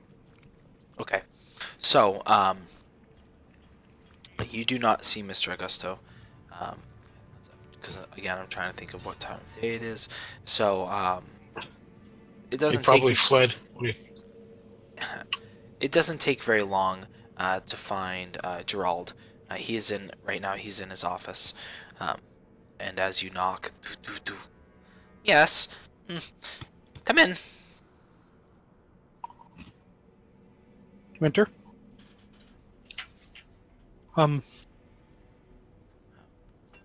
Hello. You're back. You're back. We are back. You're back. You're back. Oh, you're back. Great, great. And he kind of like runs around his desk a little bit, and he like puts his spectacles on, and he looks you up and down, just sees how just filthy you guys are, and just Not a lot, not many survived. terrible news, but you're back. This is great. Yes. We were successful, though. Like That is you great to hear. mentioned, we are lost. He kind of cuts you off as you're trying to speak. He's like, "That's great to hear. Great. All right." And he runs out, grabs a couple of the servants. Yes, you go and draw the baths. And you get some food for these gentlemen. This way. Felix and the others, your compatriots here. I do believe Mr. Augusto would be very pleased to hear of this success. Yes. Would you like to know about a cave with a bunch of stuff in it it looks like goods and stuff on wagons that have been taken over the years? Well, there's that, and also the issue of what's inside it. Yes, of Well, course. I think- We'll make note of it. Please. Let's come. Let's tell Mr. Augusto himself. Yes. So as he leads you off down the hall, kind of struggles again to open this very large door. It's kind of as it barely creaks open. Once it starts going, he's able to get some footing in. Ooh, Third hour, Mr. Augusto. And you can see Mr. Augusto. He's kind of like pacing around his room. He was like looking at something. It looks like he was like almost reading a book or whatever, and he closes it. You've returned so soon. Yes. Well then, let's take a report. So there were a very large number of gnolls that were dispatched. I believe we killed all the gnolls that were a part of that band, at the very least. I imagine that's all of them in the area. He Um, he claps and, aha! That is good to hear. So you don't think there's any more? Immediately, no.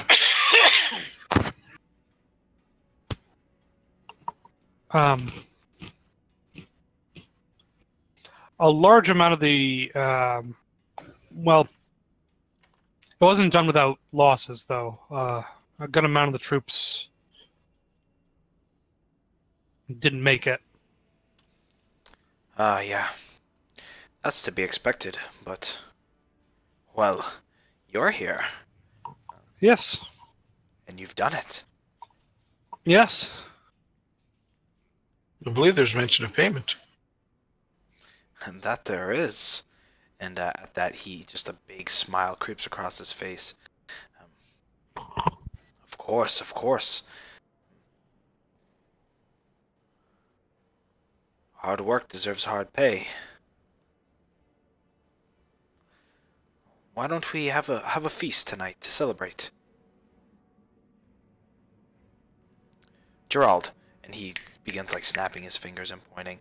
You see Gerald kind of like, oh yes, yes sir, and begins like jotting things down, and then he runs off.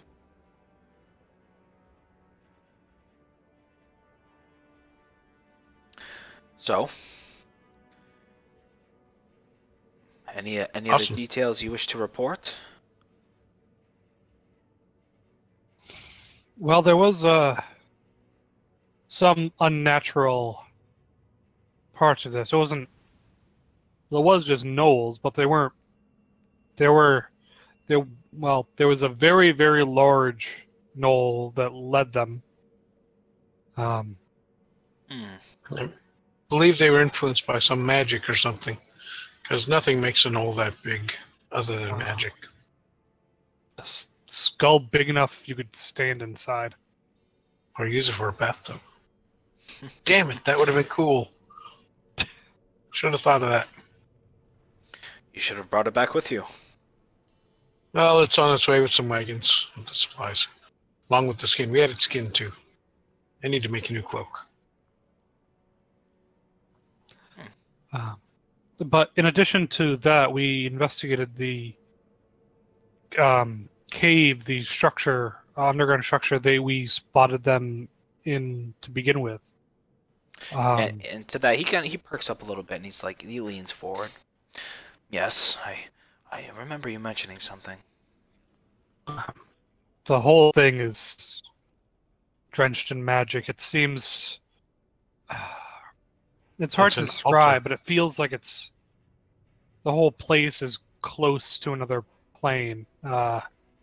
We got several visions while we were there of other knolls similar to the one that we fought in there. One of which, or one of the smaller ones within there, almost reacted to me. He nods, and he gestures to you. So, I mean, you're the arcanist here.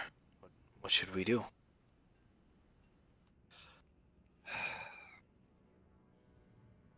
I think we need to contact the university or the Arcanum. I personally have no way of fixing such an issue. I'm not exactly sure how to do so. I was going to talk to the owner of one of the magic shops here, Mr. Burgle Baron, and Ah, yes, Virgil. Yes. He's a quirky one, that one. yeah, I've talked to him a couple times. He seems knowledgeable enough on such things, though. I want to pick his brain about it.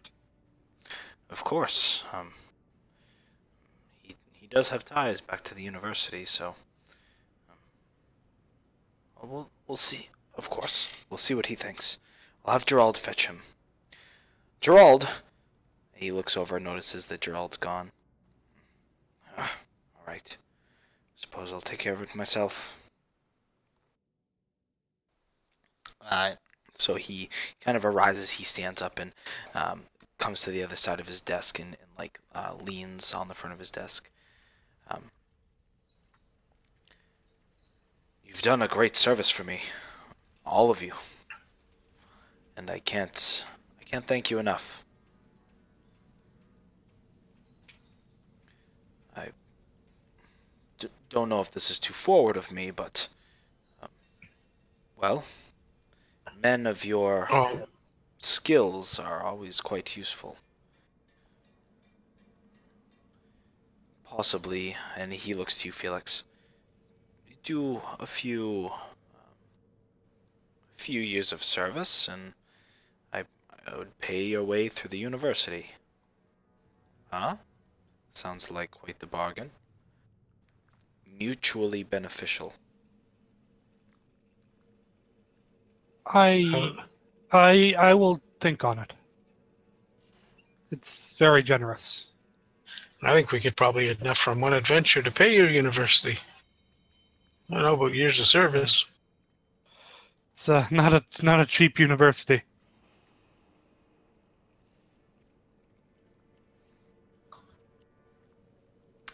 Yeah, he kind of looks over you all.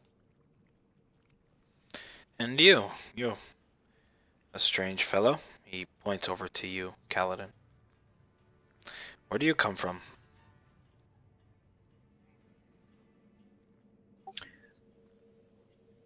Deep within the deserts to the east of here, west of here. Oh, Luffy. a sand strider. Oh, don't see many of your kind around here.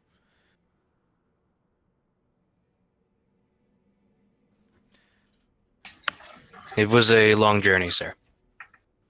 He nods. Well, enough of this banter. Let us feast. Let us celebrate.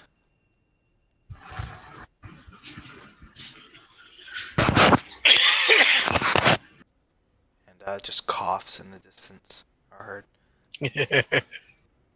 That must be Gerald. He's old. So as he kind of like just like a very very warm smile and like kind of like I don't want to say embracing, but like he just has like his arms out, kind of like buddy like over your shoulder. He's like trying to lead you out of the room, as he's just makes small talk and tonight will be grand.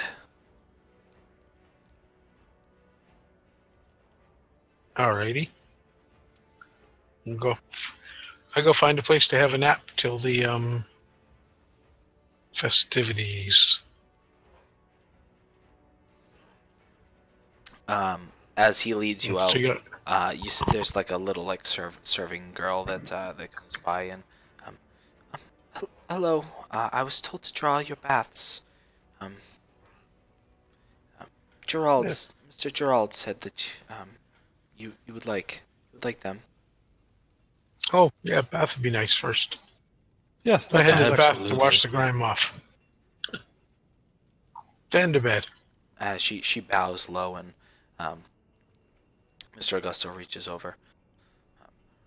Rebecca, no need to be so shy. And he kind of gives just like a really like coy kind of like sleazy kind of smile, and she's like, yes, sir, yes, sir. Follow me. Your bath is this way. And those who wish to partake, she leads you down to the bathing area. Sounds good. Wash off. With my Irish Spring. All right, so you guys have just take a little while to just again relax, just unwind, and just have a nice soothing bath. It's been a tough couple of days. So afterwards, you guys are swept up in the festivities. It seems like Gerald has alerted any and all parties, and just drinks are flowing, food is flowing, everything is just, essentially a huge feast, a huge jamboree, if you will. You see Mr. Augusto. He is also taking a bath, and at this point he has just very like just jeweled up and very fancy jewelry, whatnot, like in his beard. He has like like 2 or 3 rings on like each finger. He's just like completely pimped out, like showing off all of his fineries.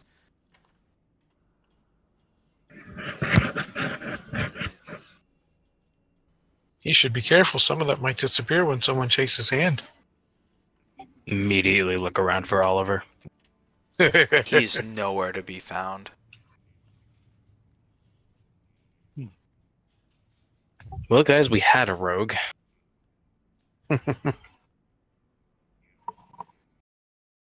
He'll show up again.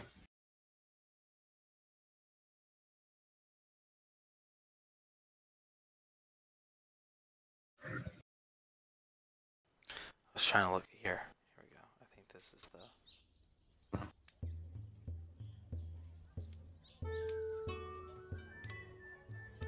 Close enough. It's good. So yeah. It's just a night of good times. And you guys, you can eat as much as you want. You can drink as much as you want. It's just the finest of everything. You are waited on hand and foot. So, yeah, whatever you wish to do tonight, it is yours. I go to sleep in a bed after getting full of food and drink. After eating, I'm gonna go find Burgle. I'm gonna go with Felix. Okay. So after partaking somewhat, you guys break off, and at this point, you can hear like the festivities from down the street as they slowly begin to fade into the distance. And as you walk down the street, you come to the familiar sign. At this point, it says closed. But yeah, you come to the familiar crack in the wall. Is like the light on inside, or? Yeah. As you kind of like peer in, you can see that there's definitely light on the other side. Okay, I'm just gonna knock. You hear a voice go, "Oh, go and get it, will you?" And yeah, okay. And you just see like two like big eyes like peering out as a small, very familiar hand kind of pulls back the curtain a little bit, and Juliana creates just like this big smile and opens the door. Felix, you're back. Juliana, how's it been? It's been okay, I suppose. And she just kind of like stands there awkwardly for a second and then like just gives you a big hug. I return it with a big grin on my face. I'm glad you're back. Yes, we made it back fine. It's it was a bit more dramatic than we expected, but we all made it through. Not too bad. With only a few extra scars to tell of it. Is Burgle here? I had something I wanted to ask him. Yes, I'm right here, Felix. He kind of like waddles out of the shadows. So we found something kind of interesting. The knolls where we first saw them, they were in this large like stone ruin thing. It was very old, had a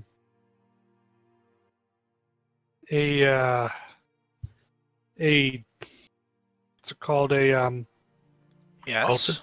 altar to an older god, a life fertility god. And the whole thing was I cast detect magic, and the whole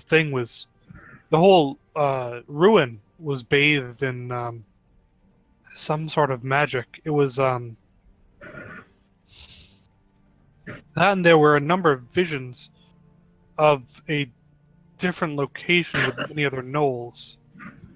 It seemed to me like it was close to another plane or something. You ever heard of anything like that? He sits down and I suppose it's possible. It's a place where the planes overlap. As he just kind of like strokes his chin. I would say it's certainly a place of power. There are many throughout the world, but it's quite dangerous if what you're saying is true. If you can see, if you can see to another plane, that is quite that is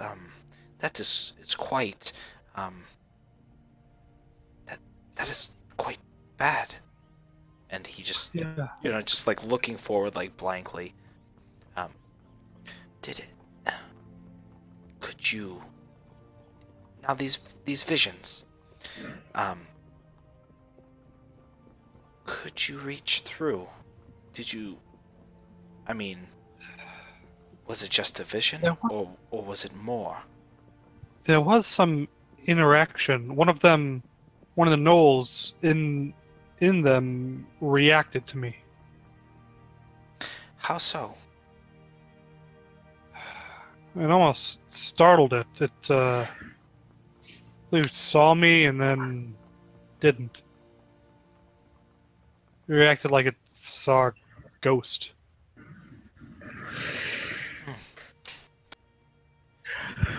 That's most disturbing. Yes, it seems like that is probably where these things came from.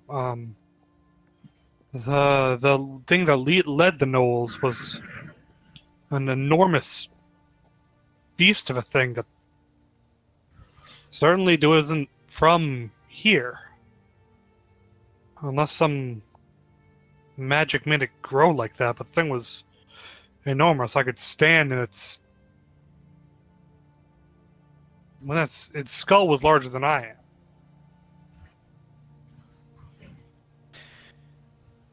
Well,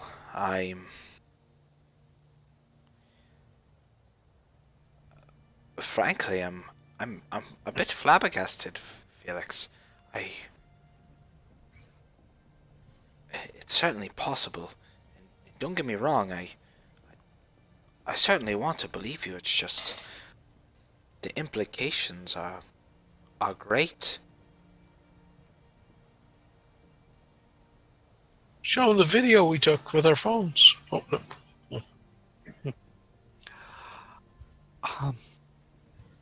It seems to me like that would be very dangerous. Do you know of any way or anyone who'd be able to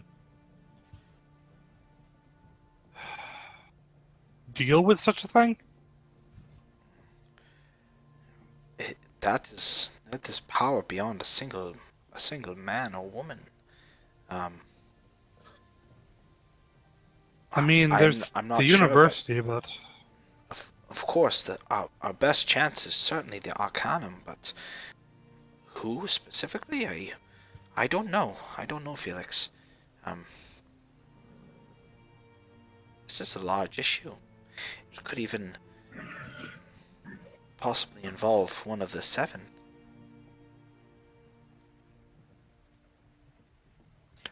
And have I heard of that? yeah, so you know that there's essentially the Arcanum is built on like this almost superstitious like build around like the number 7. Like there are like 7 ranks and of the top 7, which are like the masters. There are 7 masters that run the Arcanum, and yeah. So when he's talking of the 7, he means the top people. I mean, I knew it was serious.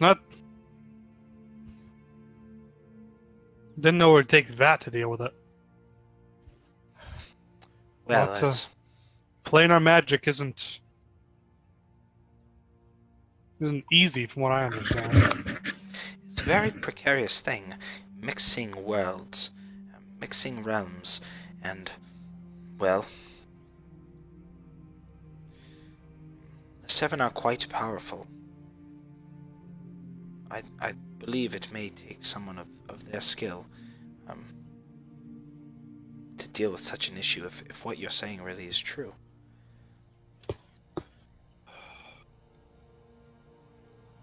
I understand the severity of it, but I mean, I saw what I saw. The place was drenched in magic.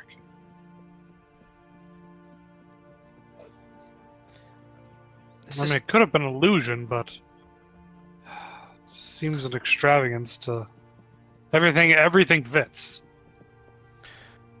Yes, indeed, and Felix, I'm not saying we make a fool of ourselves and try to involve one of the 7 too early, but Of course, there's escalation. this This is assuming the worst. If what you say is really true.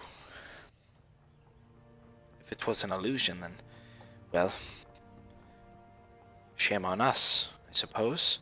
But it's better than something cataclysmic happening. Agreed. I mean, even if more of those large, gigantic gnolls get through, even that's a serious ordeal. He nods.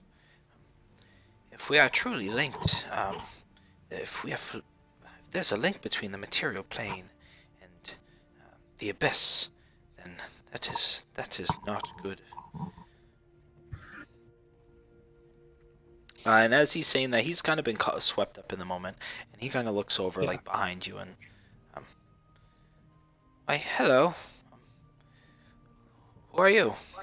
He points to Cal. Totally want to be touching something I shouldn't be. Oh yeah, And like knock it over, break it, and immediately break something. Oh no! Oh, he like goes over and then he picks up the pieces and then he begins melding it back together. I suppose it's okay. We can fix it. Just sheepishly be like, I apologize. I was curious, is all. Burgle, this is Kaladin. I met up with him and he aided in the fight. We've been traveling together for about a week now. Ah, you do have the most peculiar friends there, Felix. Hello. Nice to meet you. Happen. Virgil. And he reaches his very small hand up towards you. I will shake it gently and give him a slight bow.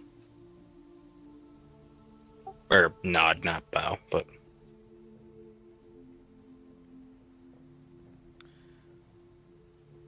Yeah, so yeah, he nods back. Nice to meet you. Now, oh, what to do? The next step. I believe it would be proper to file a report for inquiry for the Arcanum to check this out. At the very least, have one of their leads investigate and take it to the next level if need be.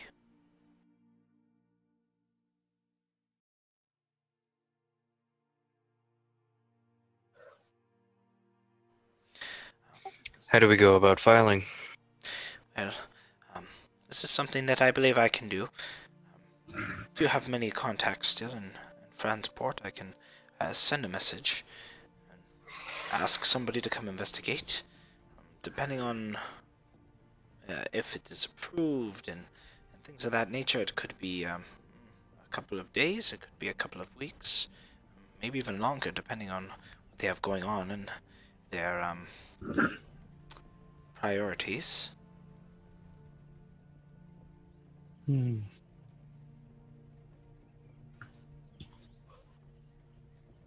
I think we all know how things with the well, I don't know about your end of the Arcanum when I glance towards Kaladin, but things can move slow. I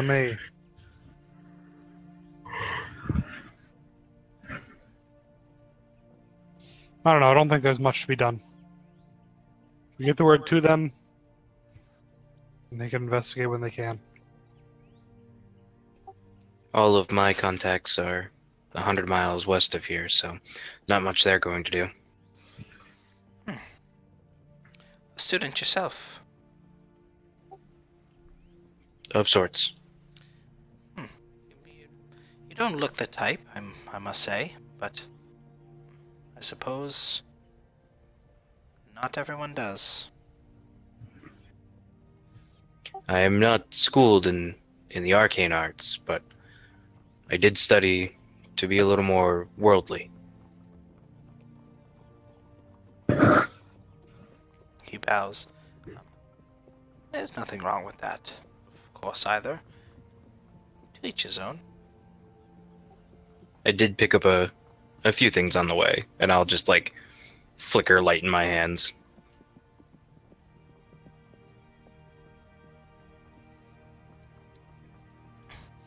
Well, very good.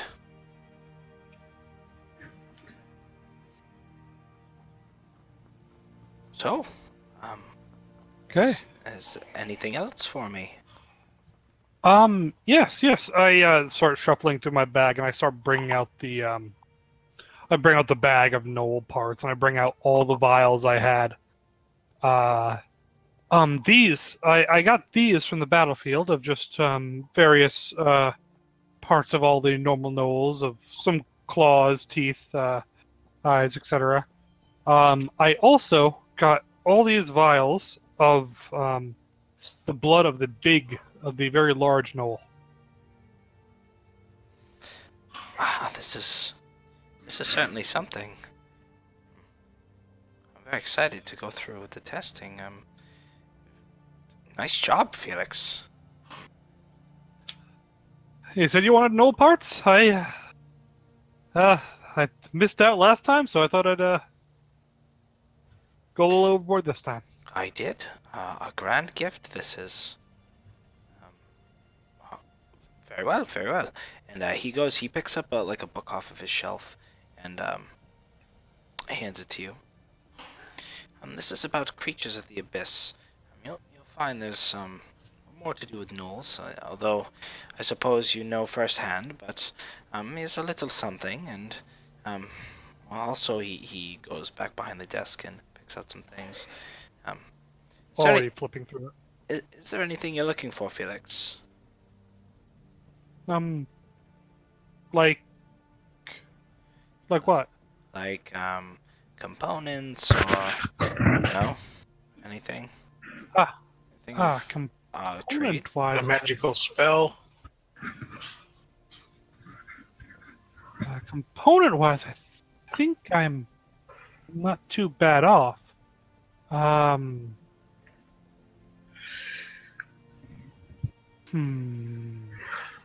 if I have another spell. You taught me. You had I learned a spell last time. Is there anything? Let me think. If there's anything I've was thinking of trying to figure out, and I start flipping through my book. Is there anything I've been looking? That.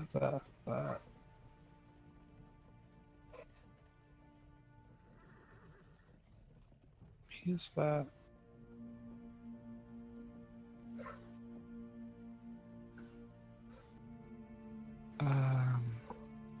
Not terribly.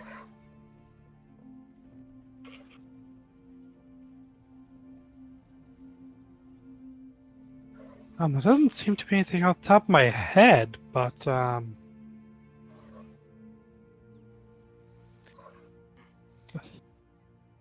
If you're looking for more spells, more ways to manipulate the weave, yes. There's quite a few things in my journal. You did say you were going to give it back, but I could lend it to you, I suppose, for a little longer. There's a few more There can be tricks in that book, if you will. Yes, that'd be very appreciated. I'd need some inks and paper to transcribe into my own stuff, but very, very appreciated. He nods. And a little more for your troubles. He takes out just like a satchel of gold pieces and hands it to you. Thank you Of course, Felix. very much. Just sitting collecting dust anyway, I suppose. I'll make sure it gets good use. I bet you will.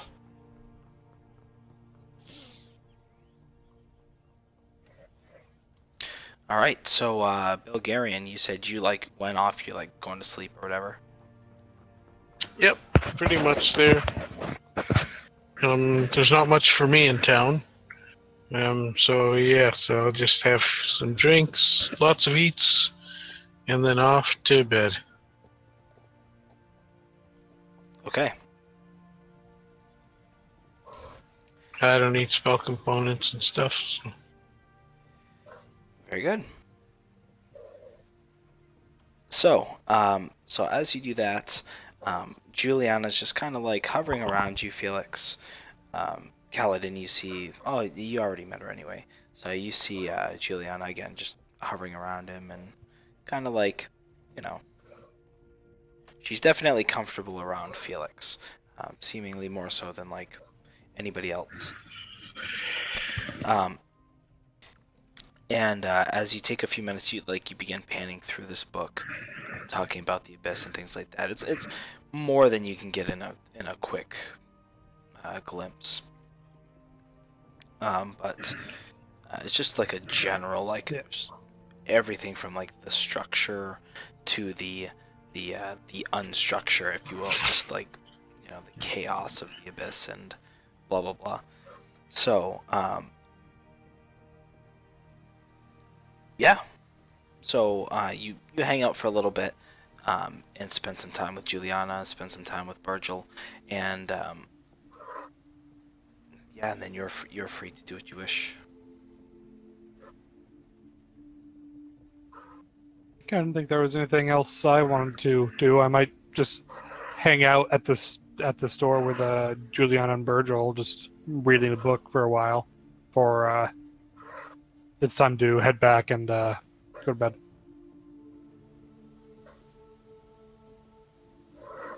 All Yeah, right. I didn't have anything. I'm just browsing like a kid in the candy store. All right. Yeah, for sure. I mean, he's pretty much he's cool, especially like you being a friend of Felix. Like anything you feel like picking up and reading, he has like a whole personal library. So there's a lot of stuff about like like arcane things, but then there's just like like history, and there's just there's anything under the sun. He's just like has a bunch of stuff.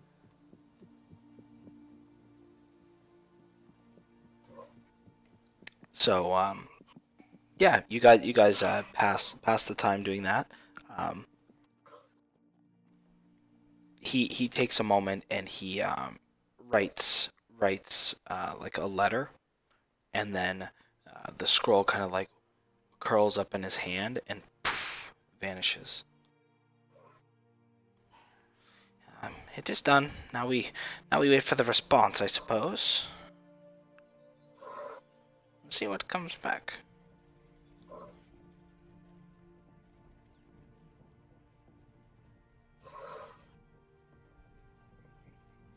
So yeah, gather our stuff, head back, and wait for our response. Okay, when you get back, like the party is still like, like cranked like volume 11 out of 10. But yeah, you're free to do whatever you wish. If you're going to bed, great. If you're partying, whatever. You see, Mr. Augusto has he has not turned in. He is like still like going strong. He's just like, just totally like upper class, like over the top, like schmoozing it up.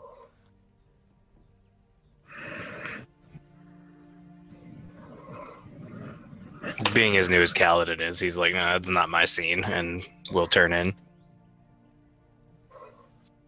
Yeah, I think I'm just gonna head up to my room and go through that book before heading to bed. All right, very good.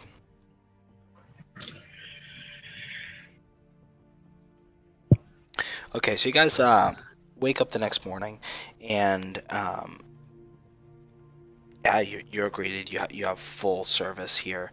You have the breakfast bar is just booming.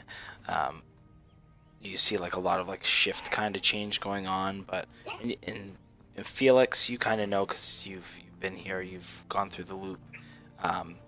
You can see like there's a lot of people are just like still kind of fucked up like from last night, and yeah, still kind of on the tail end of that as well. Yeah.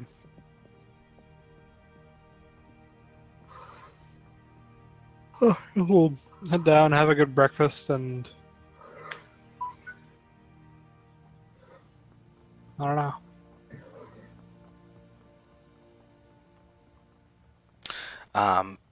So you see, drawing a blank here, Gerald. He comes up to you guys at the breakfast barn. Good day. Good morning. I've talked to Mr. Augusto, and I have a little something for you. He pulls out satchels, giving it to each of you. Ooh. Ooh, thank you. I checked the satchel. What's in it? There's a big fat 200 gold pieces for each of you. Sweet. And we're to dispatch some caravans going back and forth to pick out these trade goods and whatever. Go through And the wreckage. 10% finder's fee on those? He kind of pats the bags a little bit. Oh, well, I think those bags are probably less than, a couple % of what's in those wagons that we found and told you about. Agreed, and I'm very glad that you found them, Mr. What is his name, Felix? That is My name is Bulgarian. Bulgarian. Mr. Bulgarian. I haven't seen these carts myself, but I would say they're more than likely either ours or one of our associates anyway, to begin with. Especially if they're these fine textiles or trade goods, as you say. Mm-hmm. And I believe the laws of the land are, in regards to salvage, is they're pretty flexible. But I'm not greedy. How about say 5% of overall value as a reward, sort of a finder's fee? I'm a bounty hunter. I gotta try. Well, unfortunately, I must say that's not really my call. It's more Mr. Augusto's, but he kind of like gives you a little pat on the leg, because he's so short, and he's like, if you'd like to take it up with him, best of luck to you. Sure. That's okay. I'll just hire a couple of horses and go myself.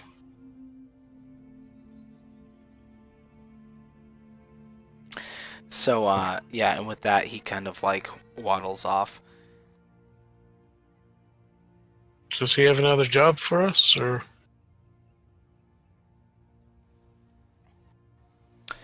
Yeah, so as you call out to him, he comes back. Yes, I suppose if you're looking for work, you could, now that the threat's all gone, I don't know how much we need it, but sure, you can continue to help in the endeavors of getting these trade goods back to Kermont and reestablishing Shen, I suppose. Besides that, there's not a whole lot else I have. Yeah. All right. Well. I look at the others. Remember that time when you were drinking and you told me about this town you helped that had like those Ankh things and stuff there that you meant to get back to someday? Oh, Want to check that out? We'd up there. I've always wanted to head west at some point towards the Scar, but we can figure out where we're going. It's up to you. We have enough money to last us a while, and I'm sure we can find something to do with it till we need more.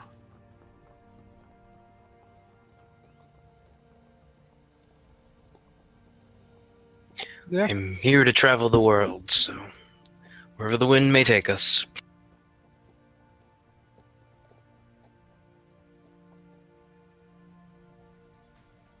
So All right. for now, north. Sure.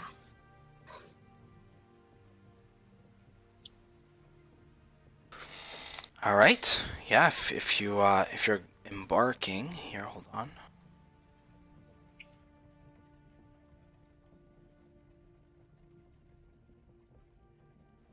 Just before I forget, I'm putting the gold in Oliver's thing as well.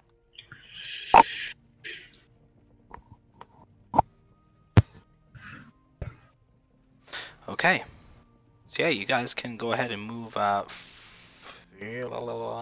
Yeah, I'd say five squares, 5 hexes, I should say.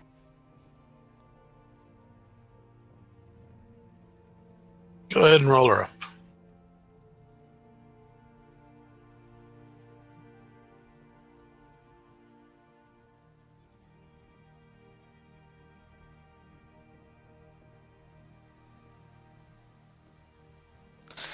All right. Hmm.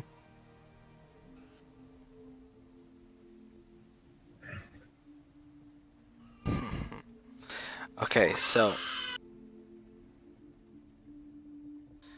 hold on, my kid's like dying over here.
So I'm thinking it might be soon time to call it a night then if his kid's still up. Yeah, it seems like a good pacing point too. Yeah. Head out fresh next week. Yeah. So did you guys want to do the town and the Dwarven ruin thingies or were we going somewhere else? It's up to you guys, but that's the only other thing I remember from. I mean, there was yeah, there's Fort Vignon had the mines, capturing Keg. So it's been what, 2 weeks since we've done that. Yeah, 2 or 3 So I think weeks. it might have changed. Other than that, Was there any particular on the map you wanted to go? Or? head somewhere. Yeah, if you're looking to explore, there's well, you came from the west. I haven't swung a weapon or thrown a spell all night. Ah! There's up north the Dragonborn area. Out far west is the Scar, which is a bunch of stuff. Well, a bunch of nothing stuff. Yeah, I'm game for anywhere. Yeah. Well, We could that's one always start thing. with- If we cut here, that's one thing we can think about. Yeah, we can always start with Fort Vignan and then work our way up if we want to. Yeah. Alright guys, I'm back. I was letting you guys finish that thought. For whatever reason, my son was literally just sitting in his bed screaming like, oh, like the same monotone. I was just like, Maybe he thought the gnolls were coming. I guess so. I just went in there and I'm like, what the fuck are you doing? Shut up. Just like, no. Awesome. Perfect parenting. Okay, maybe I used There you a little nicer diction than Yeah. that. But There in you a go. sense, in a nutshell. yeah. So I think we're gonna think about or post some suggestions there in the chat. Or, honestly, to me, it doesn't matter one way or the other. So we'll start fresh again next week on the road out. Or you guys want to cut it here? Hey, it seems to be a good place. Works I know good. someone's- Getting towards what 11, so we're close to. Yeah, it's like almost it's 11:15, and I hear someone there yawning now. Yeah, Mm. it's okay. It's probably me. Long week. Like, yeah. Same here. I got like There you go. finals this week and like Oh, life. well, you should have told us. We would have put it off a week. No, it's good. No, I enjoy the D&D. It's good. I'm There excited you go. Good break. for more adventure. What I do want to do is I really want to work on the world traveling encounter stuff. I need more options. Like it was good in the beginning and it's worked out really cool a couple of times, but like some of it is just too vague, I think. Like I need to make extra charts or something that it draws on and be like, "Oh, Make your own charts and your own characters. Make a few Yeah. bandits. Subtables for the stuff it yes. comes up with. yes." So like right now it gives vague ideas, but there's only like, 6 or I can't remember exactly how many, but there's only like a few vague ideas, right? So and it's like Yeah. it's a good starting point. I just gotta flesh it out a bit. Also, what I wanted to do is have all the all the random encounter tables from like Xanathars in there, because it's like, Oh yeah. there's so much stuff. Like it'd be super sweet to have those tables in there and just like Did- click a button. Did you get the copy of that and the polos there and stuff? Or did Neil send you that? Yeah. I have all that stuff. Okay. Yeah. I have to do Oh, it. okay. I have to like actually do the tables. For me to have the book open and actually do it is probably not gonna happen, because I'd have to know what like each thing, like what page it's on and blah blah blah. It's like yeah, I've actually entered in all the tables from the DMG. That Well, took if forever. you want a electronic copy, if you don't have one already, then you can just cut and paste into the tables there, or create Yeah, we yourself Most of a them work super Excel well. sheet. Yeah, with we a do. Control F. Yeah, I have one, There you and I have been using it. I just There you go. Just copy and paste in an Excel sheet with Control Find too. They don't have to worry about what pages are where. well, like you can enter it in Roll20, and I've started doing that, but it's on my list of projects to do. Because if I just have to click a There you button go. and it does it, sweet. Exactly. But Alrighty. all right, guys. Cool. Well, I will talk to you guys later in the week or next week there. Yeah, so Yeah, we'll just have to remember we rolled a 6 for next week, so we can start with an encounter. yeah, There you go. that's what it'll be. It'll be an encounter, and I promise next week we'll fight. I don't care if it's the little shittiest thing. We'll do something. There you go. It won't be All right, guys. shopping. Reminder: and I crafting am episode. out next week. All right. What's so, that? Yeah, Reminder- I can't be there next week. We're going without me. Now we know who's dying next week. Yep. There we go. There you go. Yep, that's it there. He can't even come adventuring with us. He wants to go back to that little girl. Raise her as his own. Jeez. Sure. Eh? There we go. Uh-huh. All right, guys. We'll see you next week, and depending on whether radio shows or not, the week after. Yep. Okay, guys. Later. See ya. See you guys. Anytime. See you.